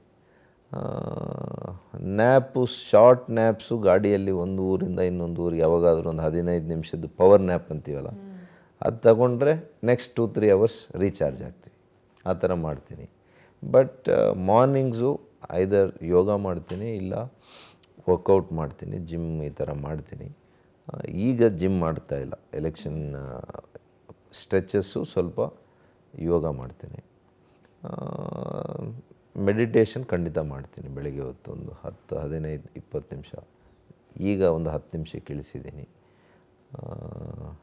ಮತ್ತು ಪೂಜೆ ಮಾಡ್ದಿರ, ನಮ್ಮ ತಾಯಿಯವ್ರಿಗೆ ಬೆಳಗ್ಗೆ ಪೂಜೆ ಮಾಡ್ದಿರ, ದೇವ್ರಿಗೆ ಪೂಜೆ ಮಾಡ್ದಿರ ಮನೆ ಆಚೆ ಹೋಗಲ್ಲ. I am very spiritual that way. ನಿಮ್ಮ ಸ್ಪಿರಿಚುವಲ್ ಲೈಫ್ ಕೂಡ ಅಷ್ಟೇ ಚೆನ್ನಾಗಿದೆ. Is it a reflection of, I mean is your attire the reflection of your spiritual journey also sir? ಇಲ್ಲ, ಇದು ಅಟೈರ್ ಈ ನಡುವೆ ಈ ಸಮ್ಮರ್ಗೆ ಹಾಕ್ಕೊಂಡಿದ್ದೀನಿ. ಓಕೆ. ಆಲ್ವೇಸ್ ವೈಟ್ಸ್ ನಿಮ್ಗೆ ಗೊತ್ತಿದೆಯಲ್ಲ, ಹೀಟ್ನ ಇಟ್ ಅಬ್ಸಾರ್ಬ್ಸ್ ಲೆಸ್. ಮೊನ್ನೆ ನಿಮ್ಮ ಒಂದು ಇಂಟರ್ವ್ಯೂ ನೋಡ್ತಿದ್ದೆ ಇನ್ ಅ TV ಚಾನಲ್. ನೀವು ಅದನ್ನು ಮೆನ್ಷನ್ ಮಾಡಿದ್ರಿ ದಟ್ ನಿಮಗೆ ಸುಲಭವಾಗಿ ಜೀವನದಲ್ಲಿ ಏನೂ ಸಿಗಲ್ಲ ಅಂತ. ಯಾಕೆ ಹಾಗೆ ಅನ್ನಿಸ್ತು? ಬಿಕಾಸ್ ನಮ್ಮ ಕರ್ನಾಟಕದಲ್ಲಿನ ಯಂಗೆಸ್ಟ್ ಕ್ಯಾಬಿನೆಟ್ ಮಿನಿಸ್ಟರ್ ಆಗಿದ್ದೀರಾ, ಹೆಲ್ತ್ ಮಿನಿಸ್ಟರ್ ಆಗಿದ್ದೀರಾ. ಎಷ್ಟೆಲ್ಲ ಚುನಾವಣೆಗಳಲ್ಲಿ ಗೆದ್ದಿದ್ದೀರಾ, ಜನರಿಗೆ ಹತ್ತಿರವಾಗಿದ್ದೀರಾ, ಚಿಕ್ಕಬಳ್ಳಾಪುರದ ಮೋದಿ ಅಂತ ಕರೆಸ್ಕೊಂಡಿದ್ದೀರಾ, ಅವಾಗ MP ಎಲೆಕ್ಷನ್ ಕಂಟೆಸ್ಟ್ ಮಾಡ್ತಾ ಇದ್ದೀರಾ ಆ್ಯಂಡ್ ರಿಸಲ್ಟ್ಸ್ ಪಾಸಿಟಿವ್ ಆಗಿರುವಂಥ ಎಲ್ಲ ಸೂಚನೆಗಳಿದೆ. But still why do you think so that ನಿಮಗೆ ತುಂಬ ನಿಧಾನವಾಗಿ ಸಿಗುತ್ತೆ ಇಲ್ಲ ಅಂತ? ಇಲ್ಲ, ಸಣ್ಣ ಹುಡುಗನಿಂದ ನಾನು ಗಮನಿಸಿದ್ದೀನಿ. ನಾನು ಭಾಳ ಹಠ ಮಾಡಿ ಅಥವಾ ನಾನು ಅದಕ್ಕೆ ಹೋರಾಟ ಮಾಡಿನೇ ನನಗೆ ಅಂತಿಮವಾಗಿ ಸಿಕ್ಕೋದು, ಸುಲಭವಾಗಿ ಸಿಗ್ತಾಯಿಲ್ಲ. ನಾನು 13 ಚುನಾವಣೆ 9ರಲ್ಲಿ ನಾನು ಲೋಕಸಭೆಗೆ ಬರಬೇಕು ಅಂತ ನಾನು ಕಾಂಗ್ರೆಸ್ಸಲ್ಲಿದ್ದಾಗ ಪ್ರಯತ್ನ ಮಾಡಿದ್ದೆ, ಅವಾಗ ಟಿಕೆಟ್ ಸಿಗಲಿಲ್ಲ. 8ರಲ್ಲಿ ವಿಧಾನಸಭೆಗೆ ಹೋಗಬೇಕು, ಅವಾಗ ಸಿಗಲಿಲ್ಲ. 13ರಲ್ಲಿ ಕೂಡ ಮೊನ್ನೆ ಆದಂಗೆ ಕೊನೆಯ ಹಂತದಲ್ಲಿ ನಮ್ಮ ಮಾನ್ಯ SM ಕೃಷ್ಣ ಅವರು ಡಾಕ್ಟರ್ ಪರಮೇಶ್ವರಿಂದ ನನಗೆ ಟಿಕೆಟ್ ಸಿಕ್ತು. ಅವಾಗ ಫಸ್ಟ್ ಟೈಮ್ MLA ಆದೆ. ನೆಕ್ಸ್ಟ್ ಇಯರ್ ಮತ್ತು ಮೊನ್ನೆ ನೋಡಿದ್ರೆ ನೀವು, ಇದು ಕೂಡ ಕೊನೆಯ ಹಂತದಲ್ಲಿ ನ್ಯಾಚುರಲಾಗಿ ನನಗೆ ಬರಬೇಕಾಗಿತ್ತು. ಆದರೆ ನಾನು ಮಾಡಿದಂಥ ಒಂದು ಸೇವೆ, ತ್ಯಾಗ, ಇದಕ್ಕೆಲ್ಲ ಆಟೋಮೆಟಿಕ್ಕಾಗಿ ನಾನು ಚಾಯ್ಸ್ ಆಗಬೇಕಾಗಿತ್ತು. ಇಟ್ಸ್ ಓಕೆ, ಪಾರ್ಟಿ ಅದರದ್ದೇ ಆದಂಥ ನಿಯಮಗಳಿದ್ದಾವೆ. ಅಂತಿಮವಾಗಿ ನನಗೆ ವರಿಷ್ಠರು ಕೊಟ್ಟಿದ್ದಾರೆ, that is A different issue. ನನ್ನ ಜೀವನದಲ್ಲಿ ಈ ರೀತಿಯಲ್ಲಿ ಇವತ್ತು ನೋಡಿ, ಇವತ್ತು 34 ಜನ ಮಂತ್ರಿಗಳಿದ್ವಿ. ನನಗೆ ಬಂದಂಥ ಸಚಿವ ಸ್ಥಾನ, ಅದಕ್ಕೆ ಬಂದಂಥ ಕೋವಿಡ್ ಸಮಸ್ಯೆ, ಇವತ್ತು ಬೇರೆ ಇನ್ನೆಲ್ಲರಿಗೂ ಕೂಡ ಕೆಲಸನೇ ಇರಲಿಲ್ಲ. ಅಫ್ಕೋರ್ಸ್ ಎಲ್ಲರೂ ಕೂಡ ಮತ್ತೆ ಕೋವಿಡ್ಗೆ ಏನು ಮಾಡಬೇಕು ಜೊತೆ ಸೇರಿದ್ರು. ಬಟ್ ಅವ್ರ ಇಲಾಖೆಯಲ್ಲಿ ಯಾವುದೇ ಸಮಸ್ಯೆ ಇಲ್ಲ. ಈ ರೀತಿಯಲ್ಲಿ ಸಮಸ್ಯೆ, ಆ ಸಮಸ್ಯೆಗೆ ಪರಿಹಾರ ಹುಡುಕೊಳ್ಳುವಂಥದ್ದು ಯಾವುದೇ ಒಂದು ವಿಷಯ ನನಗೆ ಸುಲಭವಾಗಿ ಸಿಕ್ಕಿಲ್ಲ, ಒಂದು ಹುದ್ದೆ ಸುಲಭವಾಗಿ ಸಿಕ್ಕಿಲ್ಲ. ಹಾಗಾಗಿ ಹೋರಾಟದ ಮೂಲಕನೇ, ಅದನ್ನು ಸತತ ಪ್ರಯತ್ನದ ಮೂಲಕನೇ, ಯಾವುದೂ ಬಿಡೋದಿಲ್ಲ. ನಾನು ಅಷ್ಟು ಸುಲಭವಾಗಿ ಕೂಡ ಬಿಡೋದಿಲ್ಲ. ನೆವರ್ ಗಿವ್ ಅಪ್ ಆ್ಯಟಿಟ್ಯೂಡ್ ನಂದು. ಮಾಡಬೇಕು ಈ ಕೆಲಸ ಅಂದರೆ somehow will get it done. ನನಗೇನಾದರೂ ನಮ್ಮ ನಾಯಕರು ಇಂಥವರು ಇದಾಗಬೇಕು ಅಂತಂದರೆ ಅದು ಹೇಗಾಗಬೇಕು ಅದು ಮಾಡೋವರೆಗೂ ಬಿಡಲ್ಲ. That is my attitude. ಒಂದು ಕನಸಿದೆಯಾ, ಇದನ್ನು ಅಚೀವ್ ಮಾಡಿದ್ಮೇಲೆ I be very happy, this is what I want to be ಅಂತ? No, you can't be complacent in life. But at least in politics no, you should not. Then stagnation ಆಗುತ್ತೆ, ನೀವು further grow ಆಗಲ್ಲ. ಯಾವತ್ತೂ ಕೂಡ ಹಸಿವು ಹೋಗಬಾರ್ದು ನಿಮ್ಮಲ್ಲಿ. ಅಚೀವ್ಮೆಂಟಿಗೆ ಯಾವಾಗಲೂ ಕೂಡ you should be hungry. Steve Jobs ಹೇಳ್ತಾರೆ ನೋಡಿ, ಸ್ಟೇ ಹಂಗ್ರಿ, ಸ್ಟೇ ಫುಲಿಶ್ ಅಂತ. ಹಾಗಾಗಿ ಯಾವಾಗಲೂ ಕೂಡ ನಾವು ಗುರಿಯನ್ನು ತಲುಪಿದ ಕೂಡಲೇ ಇನ್ನೊಂದು ದೊಡ್ಡ ಗುರಿ ಹಾಕಬೇಕು. ಅವಾಗೇ ನಾವು ವಿ ಕೀಪ್ ಮೂವಿಂಗ್ ಫಾರ್ವರ್ಡ್, ನಿಂತೋಗಬಾರ್ದು. So that is my attitude. Move ಆಗ್ತಾ ಇರಬೇಕು. ಇವತ್ತು ನೋಡಿ, ಇವತ್ತು ಮೋದಿಯವ್ರು ತಗೊಳ್ಳಿ, ಪ್ರಧಾನಮಂತ್ರಿ ಆಗೋದ್ರು ಅಂತ ಸುಮ್ಮನೆ ಇದ್ದಾರಾ? ವಿಶ್ವ ನಾಯಕನಾಗಕ್ಕೆ ಹೊರಟಿದ್ದಾರೆ, ವಿಶ್ವಕ್ಕೆ ಸಹಾಯ ಮಾಡ್ತವ್ರೆ. ಕೋವಿಡ್ ವ್ಯಾಕ್ಸಿನ್ನ 24 ದೇಶದಿಂದ ಕೊಟ್ಟರು, ಮಾನವೀಯತೆಯನ್ನು ಮೆರೆದರು. ಹೀಗೆ ಮನುಷ್ಯ ಅಂತಿಮ ಅನ್ನೋದಂತಿಲ್ಲ. ನಮ್ಮ ಕೊನೆ ಉಸಿರಿರೋವರೆಗೂ ನಾವು ಏನೋ ಒಂದು ಅಚೀವ್ ಮಾಡಬೇಕು, ಏನೋ ಒಂದು ಗುರಿ ಇಟ್ಕೋಬೇಕು. ಆಗ ಮಾತ್ರ ನಾವು ಕಂಟಿನ್ಯೂಸ್ ಡೆವಲಪ್ಮೆಂಟ್ ಆಗ್ತಾ ಇರುತ್ತೆ. So personally what is the goal sir? ಇವಾಗ ಲಾಸ್ಟ್ 10-15 ಇಯರ್ಸಲ್ಲಂತೂ you been very very busy. So as simple ಅಥವಾ ಆ್ಯಸ್ ಸ್ಮಾಲ್ ಆ್ಯಸ್ ನನ್ನ ಮಕ್ಕಳ ಜೊತೆ ಜಾಸ್ತಿ ಟೈಮ್ ಸ್ಪೆಂಡ್ ಮಾಡಬೇಕು ಅನ್ನೋದು, what are the goals? Because ಇವಾಗ ಅವರು ದೊಡ್ಡವರಾಗಿರ್ತಾರೆ, 3 ಜನ ಮಕ್ಕಳು. ಇಲ್ಲ, ಅವರು ನನಗೆ ಭಾಳ ಸಂತೋಷ ಅನ್ನೋದು ನನ್ನ ಮಕ್ಕಳ ಜೊತೆ ಟೈಮ್ ಸ್ಪೆಂಡ್ ಮಾಡೋದೇ ನನಗೆ ಭಾಳ ಖುಷಿ ಕೊಡುವಂಥದ್ದು. ಆದರೆ ಸಮಯ ಸಿಕ್ಕೋದಿಲ್ಲ. ರಾಜಕಾರಣದಲ್ಲಿ ಭಾಳ ಸಮಯ ಕಡಿಮೆ ಸಿಗ್ತದೆ. ಸಿಕ್ಕಂಥ ಸಮಯದಲ್ಲಿ ಕ್ವಾಲಿಟಿ ಟೈಮನ್ನು ಸ್ಪೆಂಡ್ ಮಾಡೋಕ್ಕೆ ನಾನು ಪ್ರಯತ್ನ ಮಾಡ್ತೀನಿ. ಕೆಲವು ದಿನಗಳಿಗೆ ಅವ್ರ ಜೊತೆ ಪ್ರವಾಸ ಮಾಡೋವಂಥದ್ದು, ಈ ಥರ ಮಾಡ್ತೀನಿ. ಇತ್ತೀಚೆಗೆ ಅವರು ಕೂಡ ಭಾಳ ಬ್ಯುಸಿ, ಎಕ್ಸಾಮ್ಸು, ಸ್ಕೂಲ್ಸು, ನಾವು ಕೂಡ elections, ministry. Always a politicians ಲೈಫಲ್ಲಿ 3 ತ್ಯಾಗ ಮಾಡಬೇಕಾಗುತ್ತೆ. ಒಂದು ಪರ್ಸ್ನಲ್ ಲೈಫ್, ಇನ್ನೊಂದು ಫ್ಯಾಮಿಲಿ ಲೈಫ್, 3ನೇದು ಪ್ರೊಫೆಷ್ನಲ್ ಲೈಫ್. ಅಂದರೆ ಅಫ್ಕೋರ್ಸ್ ಕೆಲವರು ಅದಕ್ಕೆ ಬೇರೆ ಥರ ಇರ್ತಾರೆ. ಬಟ್ ಆದರೆ if you are a passionate as a politician, social worker, ಈ 3 ನೀವು ಎಲ್ಲೋ ಒಂದು ಕಡೆ ತ್ಯಾಗ ಮಾಡಲೇಬೇಕು. ಇಲ್ಲ ಅಂತಂದರೆ ನೀವು ಜನಾನುರಾಗಿ ಆಗಲಿಕ್ಕೆ ಸಾಧ್ಯ ಇಲ್ಲ. ಅಫ್ಕೋರ್ಸ್ ಎಲ್ಲರನ್ನೂ ಮೆಚ್ಚೋಕ್ಕಾಗಲ್ಲ ಅನ್ನೋದು ನಮಗೆ ಗೊತ್ತು ಒಂದು ಕಡೆ. ಇವತ್ತಿನ ದಿನ ನೋಡಿ ಸರ್, ನಾವೆಲ್ಲ ಸೋಷಿಯಲ್ ಮೀಡಿಯಾದಲ್ಲಿದ್ದೀವಿ. ಒಂದು ನೆಗೆಟಿವ್ ಕಮೆಂಟ್ ಕೂಡ ತುಂಬ ಹರ್ಟ್ ಮಾಡುತ್ತೆ ನಮ್ಮನ್ನು. ಆ್ಯಂಡ್ ಎಲ್ಲೋ ಕೂತು ಒಂದು ಕಮೆಂಟ್ ಹಾಕ್ತಾರೆ, ಒಂದು ಓಕೆ, ಆ ಥರ ಇನ್ನೊಂದು ಮತ್ತೊಂದು ಬರ್ತಾ ಇರುತ್ತೆ. ನಮಗೆ ಸೋಷಿಯಲ್ ಮೀಡಿಯಾದಲ್ಲಿ ಅದನ್ನು ಹ್ಯಾಂಡಲ್ ಮಾಡೋದು ಸಿಕ್ಕಾಪಡೆ ಕಷ್ಟ. ಅಂಥದ್ರಲ್ಲಿ ವೆರಿ ರೀಸೆಂಟ್ಲಿ ನೀವೊಂದು ತುಂಬ ದೊಡ್ಡ ನೆಗೆಟಿವಿಟಿನ ಐ ಥಿಂಕ್ ತುಂಬ ಬ್ರಿಲಿಯಂಟ್ಲಿ ಹ್ಯಾಂಡಲ್ ಮಾಡಿದ್ರಿ ಅಂತ ನನಗನ್ನಿಸ್ತು. ಬಿಕಾಸ್ ತುಂಬ ಜನ ಸೇರಿದ್ರು ಪ್ರೊಟೆಸ್ಟ್ ಮಾಡೋದಕ್ಕೆ, ಸ್ಲೋಗನ್ಸ್ಗಳನ್ನು ಕೂಗಿದ್ರು. ನಾನು ಅದನ್ನ ಚಾನಲಲ್ಲಿ ನೋಡಿದ್ದೆ, ದಟ್ ಗೋ ಬ್ಯಾಕ್ ಸುಧಾಕರ್ ಅಂತ. ಬಟ್ ಅದನ್ನು ನೀವು ಹ್ಯಾಂಡಲ್ ಮಾಡಿದ ರೀತಿ we did not expect. Because ನೀವು ಮೈಕ್ ಮುಂದೆ ಬಂದು ಒಂದು ಮಾತು ಹೇಳಿ ಅದು ಮಾತು ತಿರುಗೋ ಬದಲು ಯು ಸೆಡ್, ನಾನು I look up to MLA Vishwanath sir, because ಅವರು ನಮ್ಮ ಪಾರ್ಟಿಗೆ ಒಬ್ಬರು ಸೀನಿಯರ್ ಮೆಂಬರ್. ಅವರ ಮಗನಿಗೆ ಒಂದು ಟಿಕೆಟ್ ಸಿಗಬೇಕು ಅಂತ ಅಂದ್ಕೊಂಡಿದ್ರಲ್ಲಿ ಅವರು ತಪ್ಪಿಲ್ಲ, ನಾನು ಅವ್ರ ಹತ್ರ ಡಿಸ್ಕಸ್ ಮಾಡ್ತೀನಿ ಅಂತ ಹೇಳಿದ್ರಿ. ಇಬ್ಬರ ನಡುವೆ ಒಂದು ಬ್ರೇಕ್ಫಾಸ್ಟ್ ಮೀಟಿಂಗ್ ಆಯಿತು. ಆ್ಯಂಡ್ ಅದಾದ ನಂತರ ಎಲ್ಲವೂ ಸಾಲ್ವ್ ಆಯಿತು. ಮೈ ಫಸ್ಟ್ ಕ್ವೆಶ್ಚನ್ ಇಸ್, ಅವತ್ತು ನೀವಿಬ್ಬರು ಬ್ರೇಕ್ಫಾಸ್ಟ್ಗೆ ಏನು ತಿಂದ್ರಿ ಸರ್? ಅವರು ಒಳ್ಳೆ ಬ್ರೇಕ್ಫಾಸ್ಟ್ ಮಾಡಿಸಿದರು. ನಾನು ನಾರ್ಮಲಿ ಬ್ರೇಕ್ಫಾಸ್ಟ್ ತಿನ್ನಲ್ಲ, ಆದ್ರೂ ಅವತ್ತು ಒಂದು ದಿವಸ ಬ್ರೇಕ್ ಮಾಡಿದೆ. ಅದು ಆ ರೆಜಿಮೆಂಟು ಬ್ರೇಕ್ ಮಾಡಿ ಭಾಳ ಮೃದುವಾದಂಥ ಇಡ್ಲಿ, ಇವತ್ತು ನೀರು ಚಟ್ನಿ ಅಂತ ಮಾಡ್ತಾರೆ, ಅಲ್ಲಿ ಮಾಡಿಸಿದರು. ಭಾಳ ಟೇಸ್ಟಿಯಾಗಿತ್ತು. ಸ್ವಲ್ಪ ಕೇಸರಿ ಬಾತ್ ಏನೋ ಟೇಸ್ಟ್ ಮಾಡಿದೆ ಅಂತ ಕಾಣ್ತದೆ. ಸೊ ನಾವು ನಮ್ಮ ಪ್ರಭಾರಿಗಳು ರಾಧಾ ಮೋಹನ್ ದಾಸ್ ಇವರು, ಅಗರ್ವಾಲ್ಜಿ ಅವರು, ವಿಶ್ವನಾಥ್ ಅವರೆಲ್ಲ ಕೂತ್ಕೊಂಡು ಜೊತೆಯಲ್ಲಿ ಬ್ರೇಕ್ಫಾಸ್ಟ್ ಮಾಡಿದ್ವಿ. ಅದಾದ ನಂತರ ವಿಶ್ವನಾಥ್ ಸರ್ ಹೇಳ್ತಾರೆ ದಟ್ ನನ್ನ ಫುಲ್ ಸಪೋರ್ಟ್ ಇವ್ರಿಗಿದೆ, ಇವ್ರಿಗೆಲ್ಲೋ ಹಾಗೆ ನಾನು ನೋಡ್ಕೋತೀನಿ ಅಂತ. ಅಂಥದ್ದು ಏನು ಡಿಸ್ಕಷನ್ ನಡೀತು ಸರ್ ಆ ಬ್ರೇಕ್ಫಾಸ್ಟ್ ಮೀಟಿಂಗಲ್ಲಿ? ಇಲ್ಲ, ಹಾರ್ಟ್ ಟು ಹಾರ್ಟ್ ಮಾತಾಡಿದಾಗ ಏನೆಲ್ಲ ಕೆಲವ್ರಿಗೆ ಅನುಮಾನಗಳಿರ್ತವೆ, ಅದು ಹೋಗ್ತದೆ.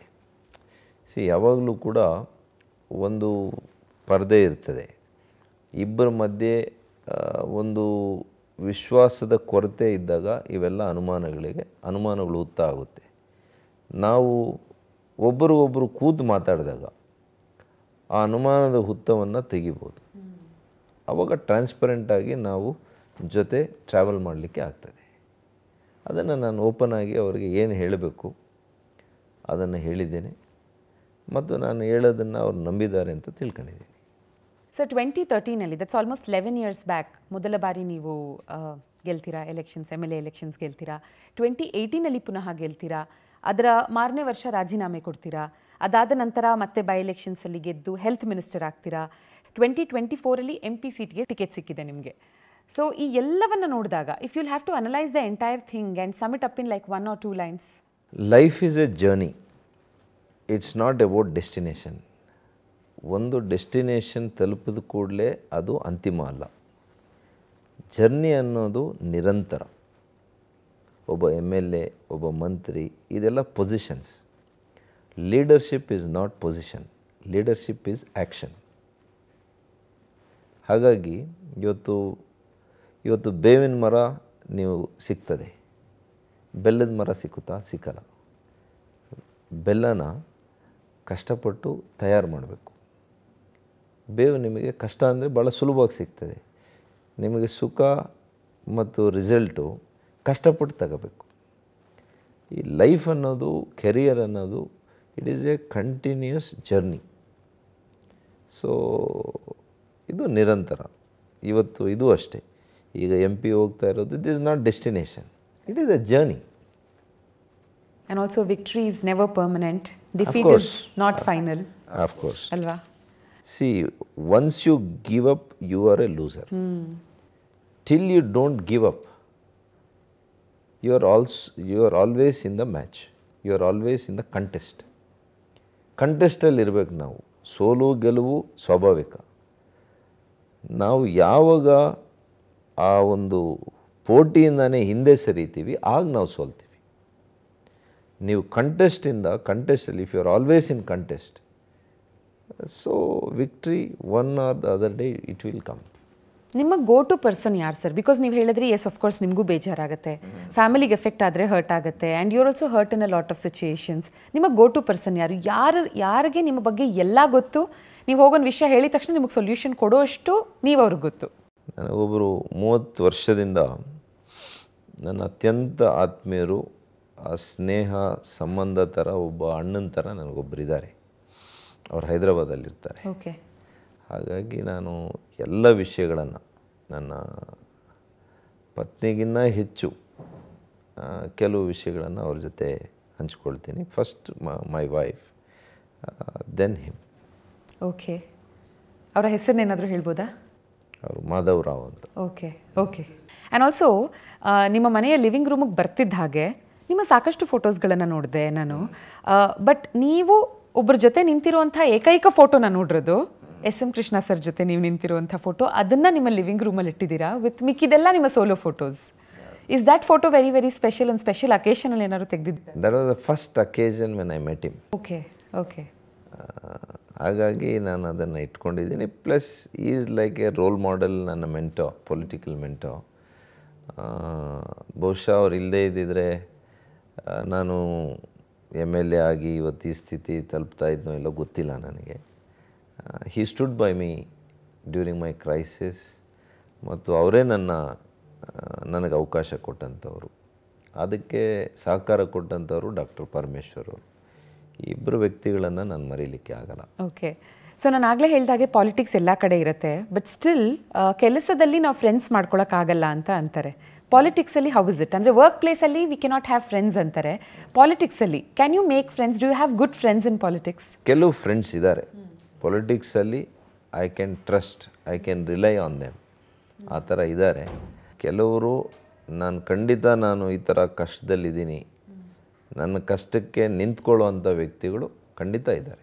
Nice to know sir. So ಇವಾಗ ನನ್ನ ಲಾಸ್ಟ್ ಸೆಟ್ ಆಫ್ ಕ್ವೆಶ್ಚನ್ಸಲ್ಲಿ ನೀವೇ ಮಾಡಿದಂಥ ಒಂದಷ್ಟು ಪ್ರಾಮಿಸಸ್ ಆ್ಯಂಡ್ ಒಂದಷ್ಟನ್ನು ಫುಲ್ಫಿಲ್ ಕೂಡ ಮಾಡಿದ್ದೀರಾ. ಸೊ ಟಾಪಿಕ್ಸ್ಗಳನ್ನು ಕೊಡ್ತಾ ಹೋಗ್ತೀನಿ, ಅದ್ರ ಬಗ್ಗೆ ಜನರಿಗೆ ನೀವು ಹೇಳ್ತಾ ಹೋಗ್ಬೋದು. ಟು ಬಿಗಿನ್ ವಿತ್, ಬಯಲು ಸೀಮೆಗೆ ಶಾಶ್ವತ ನೀರಿನ ಪರಿಹಾರ. ಇವತ್ತಿನವರೆಗೂ ಅದು ಸ್ವಲ್ಪ ಕಷ್ಟನೇ ಇದೆ, ಯಾಕಂದರೆ ಅದೊಂದು ಬರಡು ಪ್ರದೇಶ, ಸಾಕಷ್ಟು ಬರಡು ಭೂಮಿಯನ್ನು ನಾವು ನೋಡಬಹುದು ಈ ಕಾನ್ಸ್ಟಿಟ್ಯೂಯೆನ್ಸಿನಲ್ಲಿ. ಇಂಥ ಜಾಗಕ್ಕೆ ಅಫ್ಕೋರ್ಸ್ ನೀವು ಕೆರೆಗಳ ಬಗ್ಗೆ ಎಲ್ಲ ಹೇಳಿದ್ರಿ ಒಂದು ಸ್ವಲ್ಪ ಹೊತ್ತಿಗೆ ಮುಂಚೆ. ಇವತ್ತಿನ ದಿನ ಚಿಕ್ಕಬಳ್ಳಾಪುರಲ್ಲಿ ನೀರಿಗೆ ತೊಂದರೆ ಇಲ್ಲ ಅಂದ್ರಿ, ಬಟ್ ಶಾಶ್ವತ ಪರಿಹಾರ ಹೇಗೆ ಕೊಡ್ತೀರಾ ಸರ್?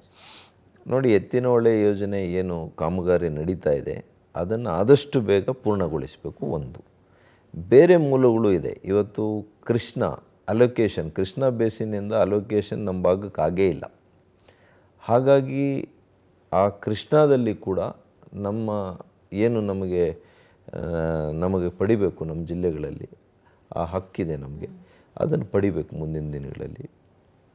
ಮೇಕೆದಾಟನ್ನು ಕೂಡ ಆದಷ್ಟು ಈ ಭಾಗಕ್ಕೂ ಕೂಡ ತರೋದಕ್ಕೆ ಪ್ರಯತ್ನ ಮಾಡಬೇಕು. ಮತ್ತು ಇನ್ನೂ ಕೂಡ ಶರಾವತಿ ಅಂತ ಹೇಳ್ತಾರೆ, ಆದರೆ ಕೆಲವು ಎಕಲಾಜಿಕಲ್ ಇಶ್ಯೂಸ್ ಇದೆ. ಆದರೂ ಆ ಇಶ್ಯೂಸ್ನ ಸಾರ್ಟ್ ಔಟ್ ಮಾಡಿ ತರಲಿಕ್ಕೆ ಸಾಧ್ಯನಾ ಅಂತ ತಾಂತ್ರಿಕವಾಗಿ, ಕಾನೂನಾತ್ಮಕವಾಗಿ ಅದನ್ನು ಕೂಡ ಪರಿಶೀಲಿಸಬೇಕು. ಒಟ್ಟಾರೆಯಾಗಿ ಜೀವನದಿ ಇಲ್ಲದೇ ಇರೋದರಿಂದ ಈ ಭಾಗದಲ್ಲಿ ಬಯಲುಸೀಮೆ ಇಲ್ಲಿ ಸರ್ಫೇಸ್ ವಾಟರ್ ಅಂದರೆ ಶಾಶ್ವತ ನೀರಾವರಿ ಯೋಜನೆಯನ್ನು ತರುವಂಥದ್ದು ಭಾಳ ಮುಖ್ಯ. ಅದೇ ನನ್ನ ಮೊದಲನೇ ಗುರಿ, ಮುಖ್ಯವಾಗಿರ್ತಕ್ಕಂಥ ಗುರಿ. ಹೌ ಟಫ್ ಇಸ್ ಇಟ್ ಅನ್ಸುತ್ತೆ ನಿಮಗೆ sir? On a scale of 10 may be. Of course you'll do it ಅನ್ನೋದಿರಬಹುದು ನಿಮಗೆ, ಬಟ್ ಇಟ್ಸ್ ವೆರಿ ಟಫ್ ಅಂತಲೂ ಅನ್ಸಲ್ವಾ? ಇಲ್ಲ, ಮಾಡ್ತೀನಿ ಅಂತ ನನಗೆ ಆತ್ಮವಿಶ್ವಾಸ ಇದೆ. ಯಾಕೆಂದರೆ 2 ವರ್ಷದಲ್ಲಿ 65 ಕೆರೆ ತುಂಬಿಸಿದ್ದೀವಿ. ಇದನ್ನು 5 ವರ್ಷದಲ್ಲಿ 100ಕ್ಕೆ 100 ನಾನು ಅನುಷ್ಠಾನ ಮಾಡಿಸೋಂಥ ಕೆಲಸ ಮಾಡ್ತೀನಿ. ಅಷ್ಟು ಕಾನ್ಫಿಡೆನ್ಸ್ ಇದೆ ನನಗೆ. ಮತ್ತು ನಾನು ಒಂದ್ಸಲಿ ಮಾತು ಕೊಟ್ಟ ಮೇಲೆ ಅದ್ರ ಹಿಂದೆನೇ ಇರ್ತೀನಿ. ಡೇ ಆ್ಯಂಡ್ ನೈಟ್ ಅದನ್ನು ಫಾಲೋ ಮಾಡ್ತೀನಿ. ಮಾಡೋವರೆಗೂ ನಾನು ಬಿಡೋದಿಲ್ಲ. That is my attitude. And second promise, ಹಾಲಿನ ಒಕ್ಕೂಟ, ಪ್ರತ್ಯೇಕ ಹಾಲಿನ ಒಕ್ಕೂಟ ಚಿಕ್ಕಬಳ್ಳಾಪುರಕ್ಕೆ ತರೋದು. ಇನ್ಫ್ಯಾಕ್ಟ್ 5 ಲಕ್ಷ ಲೀಟರ್ ಹಾಲಿನ ಉತ್ಪಾದನೆ ನಡೀತಾ ಇದೆ. ಒಂದು ಪ್ರತ್ಯೇಕ ಹಾಲಿನ ಒಕ್ಕೂಟ ಇತ್ತು, ಬಟ್ ಇವಾಗ ಅದು ಸ್ಟಾಪ್ ಆಗಿದೆ. ಮತ್ತೆ ಅದನ್ನು ತರ್ತೀನಿ ಅಂತ ನೀವೇನು ಹೇಳ್ತಿದ್ದೀರಾ? Why is it so important ಒಂದು ಪ್ರತ್ಯೇಕ ಹಾಲಿನ ಒಕ್ಕೂಟ ಚಿಕ್ಕಬಳ್ಳಾಪುರಕ್ಕೆ ತರೋದು ಅನ್ನೋದನ್ನ ನಮಗೆ ಇಫ್ ಯು ಕ್ಯಾನ್ ಎಜುಕೇಟ್. ನೋಡಿ, ಇಡೀ ರಾಜ್ಯದಲ್ಲಿ ಒಂದೇ ಒಂದು ಒಕ್ಕೂಟ ಇತ್ತು. ಅದಾದಮೇಲೆ ಬೆಂಗಳೂರಲ್ಲಿತ್ತು, ಮತ್ತು ಹಾಸನ ಆಯಿತು, ಮಂಡ್ಯ ಆಯಿತು, ಹುಬ್ಳಿ ಆಯಿತು, ಹಾವೇರಿ ಆಯಿತು, ಕೋಲಾರ ಆಯಿತು, ತುಮಕೂರು ಆಯಿತು. ಹೀಗೆ ಪ್ರತಿಯೊಂದು ಜಿಲ್ಲೆಯಲ್ಲಿ ಹಾಲು ಒಕ್ಕೂಟ ಆದಾಗ ಹಾಲು ಉತ್ಪಾದಕರು ಹೆಚ್ಚಾಗ್ತಾರೆ. ಅಖಂಡ ಕೋಲಾರ ಇದ್ದಾಗ, ಅವಿಭಜಿತ ಕೋಲಾರ ಜಿಲ್ಲೆಯಲ್ಲಿ ಚಿಕ್ಕಬಳ್ಳಾಪುರನೂ ಇತ್ತು. ಈ ಕೋಲಾರ ಜಿಲ್ಲೆಯಾಗಿ 17 ವರ್ಷ ಆಗಿದೆ. ನಮ್ಮದೇ ಆದಂಥ ಒಂದು ಹಾಲು ಒಕ್ಕೂಟ ಇರಬೇಕಲ್ವ. ಇಲ್ಲಿ ಕೂಡ 5 ಲಕ್ಷ ಲೀಟ್ರ್ ಇದೆ, ಅಲ್ಲಿ ಕೂಡ 5 ಲಕ್ಷ ಲೀಟ್ರು ಉತ್ಪಾದನೆ ಆಗ್ತದೆ.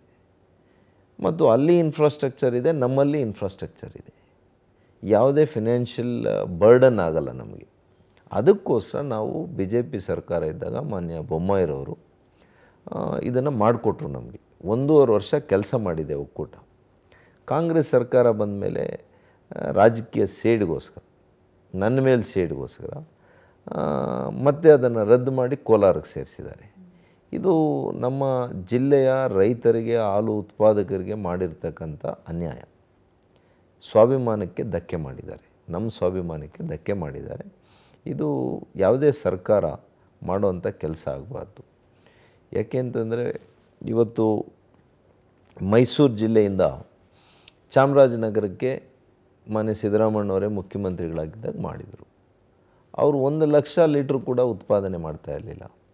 ಅದಕ್ಕೆ ಆವಾಗೇ 100-150 ಕೋಟಿ ಹಣ ಕೊಟ್ಟು ಅದಕ್ಕೆ ಎಲ್ಲ ಮೂಲಭೂತ ಸೌಕರ್ಯಗಳನ್ನು ಒದಗಿಸಿ ಮಾಡಿದರು. ಹಾಗಾಗಿ ಒಂದು ಕಣ್ಣಿಗೆ ಬೆಣ್ಣೆ, ಇನ್ನೊಂದು ಕಣ್ಣಿಗೆ ಸುಣ್ಣ ಇಡುವಂಥದ್ದು ಒಬ್ಬ ಮುಖ್ಯಮಂತ್ರಿಗಳಾಗಿ ಮಾಡಬಾರ್ದು. ಇಡೀ ರಾಜ್ಯಕ್ಕೆ ಅವರು ಮುಖ್ಯಮಂತ್ರಿ, ಕಾಂಗ್ರೆಸ್ ಪಕ್ಷಕ್ಕಲ್ಲ. ಹಾಗಾಗಿ ರಾಜಕಾರಣ ಅಭಿವೃದ್ಧಿಗೆ ಮೀರಿ, ಅಭಿವೃದ್ಧಿ ಬಂದಾಗ ಅಭಿವೃದ್ಧಿ ವಿಚಾರದಲ್ಲಿ ರಾಜಕಾರಣಕ್ಕೆ ಮೀರಿ ನೀವು ಮುತ್ಸದ್ದಿತನ ತೋರಿಸ್ಬೇಕು. ಅವಾಗೇ you can become a leader. Petty politics ಇಂಥದ್ರಲ್ಲಿ ಮಾಡಬಾರ್ದು. And that's your second promise. Third promise definitely break by hook or by crook. ಹೋರಾಟ ಮಾಡ್ತೀನಿ, ಬಿಡೋದೇ ಇಲ್ಲ. ಇವ್ರ ಸರ್ಕಾರದಲ್ಲೇ ಮಾಡಿಸ್ತೀನಿ. I am 100% sure. ಜೊತೆಗೆ ಫ್ಲವರ್ ಮಾರ್ಕೆಟ್ ಸರ್, ಇದ್ರ ಬಗ್ಗೆನೂ ನೀವು ಸಾಕಷ್ಟು ಮುತುವರ್ಜಿ ವಹಿಸ್ತಾನೆ ಬಂದಿದ್ದೀರಾ. 9 ಎಕರೆ ಈ ಮಾರ್ಕೆಟ್ಗೆ ಅಂತ ಸಿಕ್ಕಿದೆ. 100 ಕೋಟಿ ರೂಪಾಯಿ ವೆಚ್ಚದಲ್ಲಿ ಒಂದು ಫ್ಲವರ್ ಮಾರ್ಕೆಟ್ ರೆಡಿ ಆಗ್ತಾ ಇದೆ. ಇಲ್ಲ, ನಮ್ಮ ಬಡ್ಜೆಟಲ್ಲಿ ನಾವು ಬೊಮ್ಮಾಯಿರವರ ಸರ್ಕಾರದಲ್ಲಿ ನಾನು ಹಣವನ್ನು ಕೂಡ ಮಂಜೂರು ಮಾಡಿಸಿದೆ. ಈಗ ಕಾಂಗ್ರೆಸ್ ಸರ್ಕಾರ ಬಂದ ಮೇಲೆ ಅದನ್ನು ಸ್ಥಗಿತ ಆಗಿದೆ.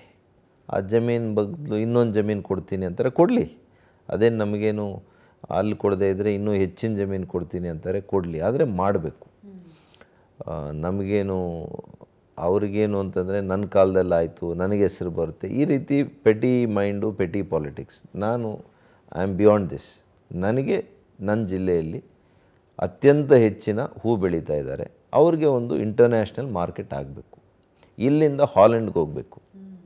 ಬಿಕಾಸ್ ನಾವು ಏರ್ಪೋರ್ಟ್ಗೆ ನೆಕ್ಸ್ಟ್ ಡೋರಲ್ಲಿದ್ದೀವಿ.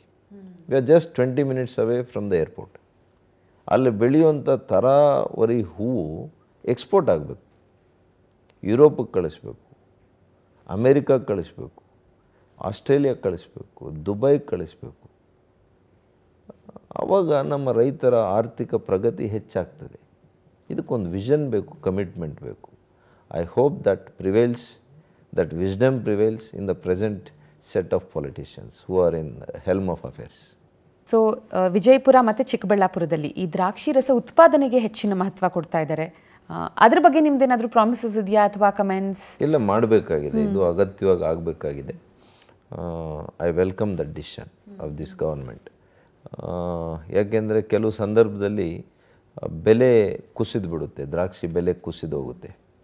ಈ ದ್ರಾಕ್ಷಿ ಭಾಳ ಮಹಾರಾಷ್ಟ್ರ, ಉತ್ತರ ಭಾರತ, ಬಾಂಗ್ಲಾದೇಶ, ಹೀಗೆ ಈ ದೇಶಗಳಿಗೆಲ್ಲ ರಫ್ತಾಗುತ್ತೆ.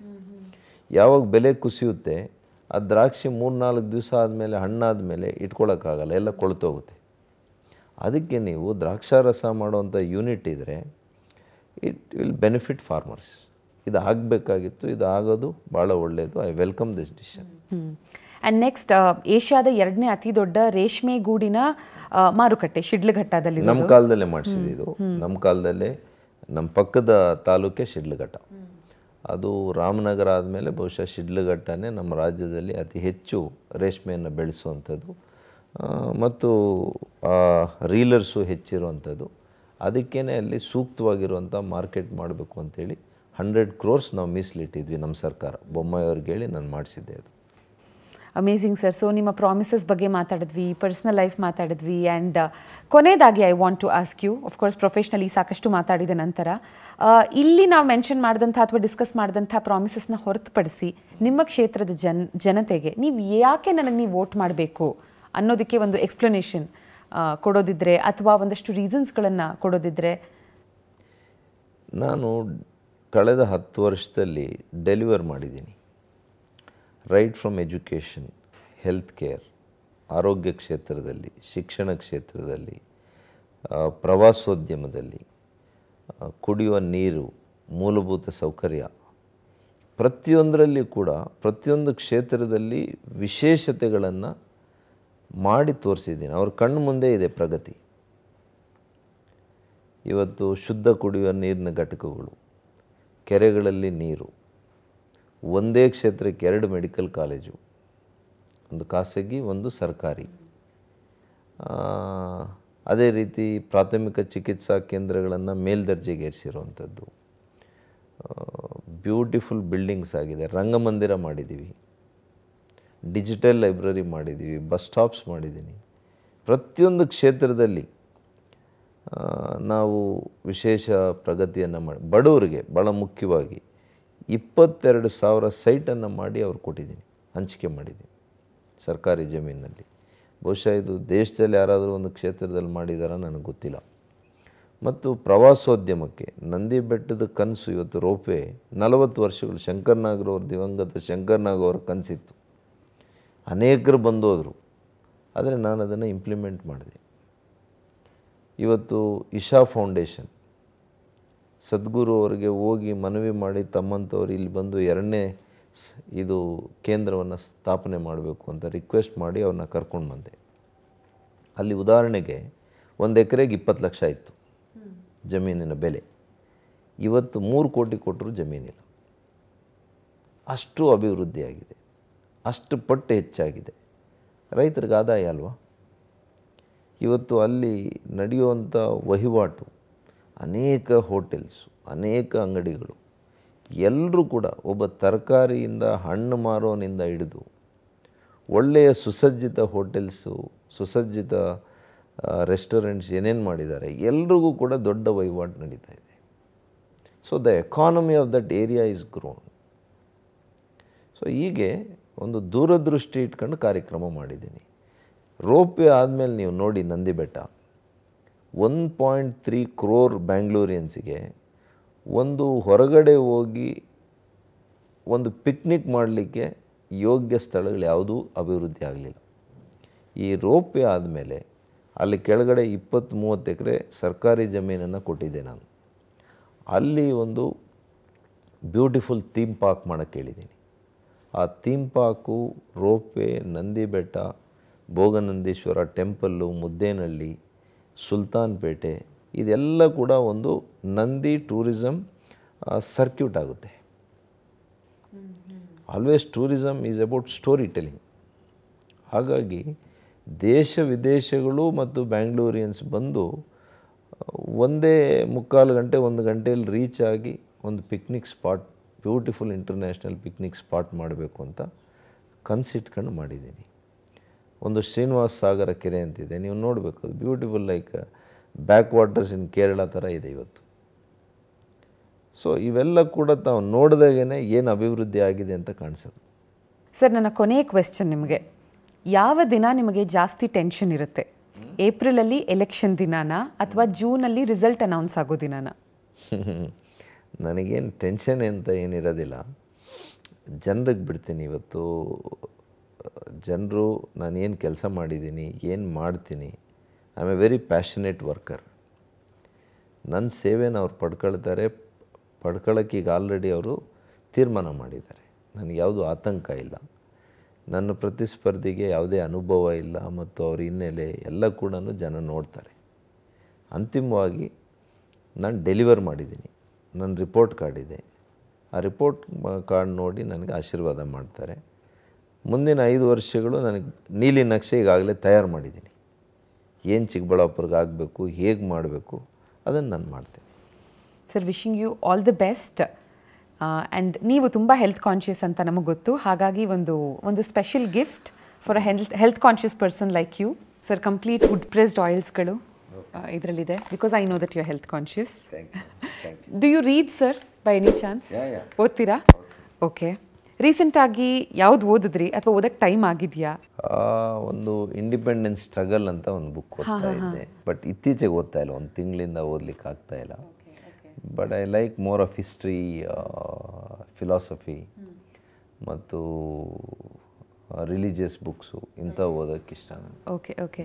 ಸೊ ನನ್ನ ಪರ್ಸ್ನಲ್ ಫೇವ್ರೆಟ್ನ ಕಲೆಕ್ಟ್ ಮಾಡಿ ಒಂದು ನಿಮಗೆ ಗಿಫ್ಟ್ ಅಂತ ಕೊಡ್ತಾ ಇದ್ದೀನಿ. I really hope you will also like it. And ಈ ಎಲೆಕ್ಷನ್ಸ್ ಎಲ್ಲ ಮುಗಿದ ನಂತರ ಬಿಡುವು ಮಾಡ್ಕೊಂಡು ಅದನ್ನು ಓದಿ. Thank you. So thank you so much once again ನಿಮ್ಮ ಟೈಮ್ ನಮಗೆ ಕೊಟ್ಟಿದ್ದಕ್ಕೆ. And thank you sir. All the best.